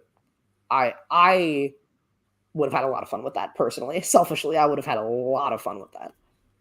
So this year, you just pretty much got told you were like, "Cool, you're in this faction," or did you get some negotiations? That's how it worked with me personally, but I can't speak to other people's experience. Was it weird not having like a draft and just being told like, "Cool, you're moving here"? Yeah, but we kind of were prepped for it. It wasn't really like an out of the blue thing. That's kind of how it was at the end of last year. Like it was to be expected. That's fair. I mean, we're almost other people might have had like a say in it, and also like I said, mine was unique because like I had to move last minute, like we talked about earlier, like that kind of thing. Were you one of the only people that had to do that? I don't know. Hello, John Kaiser. Hello. Put me on speakerphone. You are on speaker. Hello. Hello. You're still invited over for Thanksgiving, but you got to eat in the garage with the mailman. We invited him over too. That's fine. Like I said. Are you sure? Yeah, as long as your sister brings me cheesy potatoes every half hour on the half hour, I'll be happy with that. You broke my sister's heart when you left us. Dude, I don't know what story you're spitting over there. You broke my sister's heart. I know I had to do what I had to do though, Sometimes you just got to act for yourself. Sometimes, look, most of the decisions in my life in the last 2 years have been made with your sister in mind. This one was just the first one that wasn't. You know what? At one point, you would have been I'd have taken you over the guy she married at one point in your life. At one point in my life, or at one point in hers? In yours. Okay. Not now. But now, but no, like now a I'm year just... or 2 years ago when you were you were a nice boy. You didn't have that filthy beard. You're a nice kid. I can agree that the beard is filthy, and I should probably shave it at the end of. Should that? Well, listen. Should that be the end of Schmoedown look? I don't want to take up too much of your time because I know we got to get the guy who likes Queen and PJ to put the match together. Let's do it, pal. We'll do it on Jess's show. Yeah. Yes. Jess will square off on your show. Yeah, I love that. I'm in. Absolutely. Right, does that mean I get to call it? Something on the griddle. Yeah, something on the griddle? Is that what you just said? I got some hot cakes working. You had some late night hot on cakes the griddle at 9:30 p.m. All right, pal. Hey man, I was on Love Island all day in the bunker. You were in the damn lost in the lost bunker. How'd that go? Who doesn't like to unwind that way? Food, okay, because I'm not down really with set food. I don't like eating when I'm running around trying to manage the lives of the next bachelorette. Right. Are you doing talent stuff?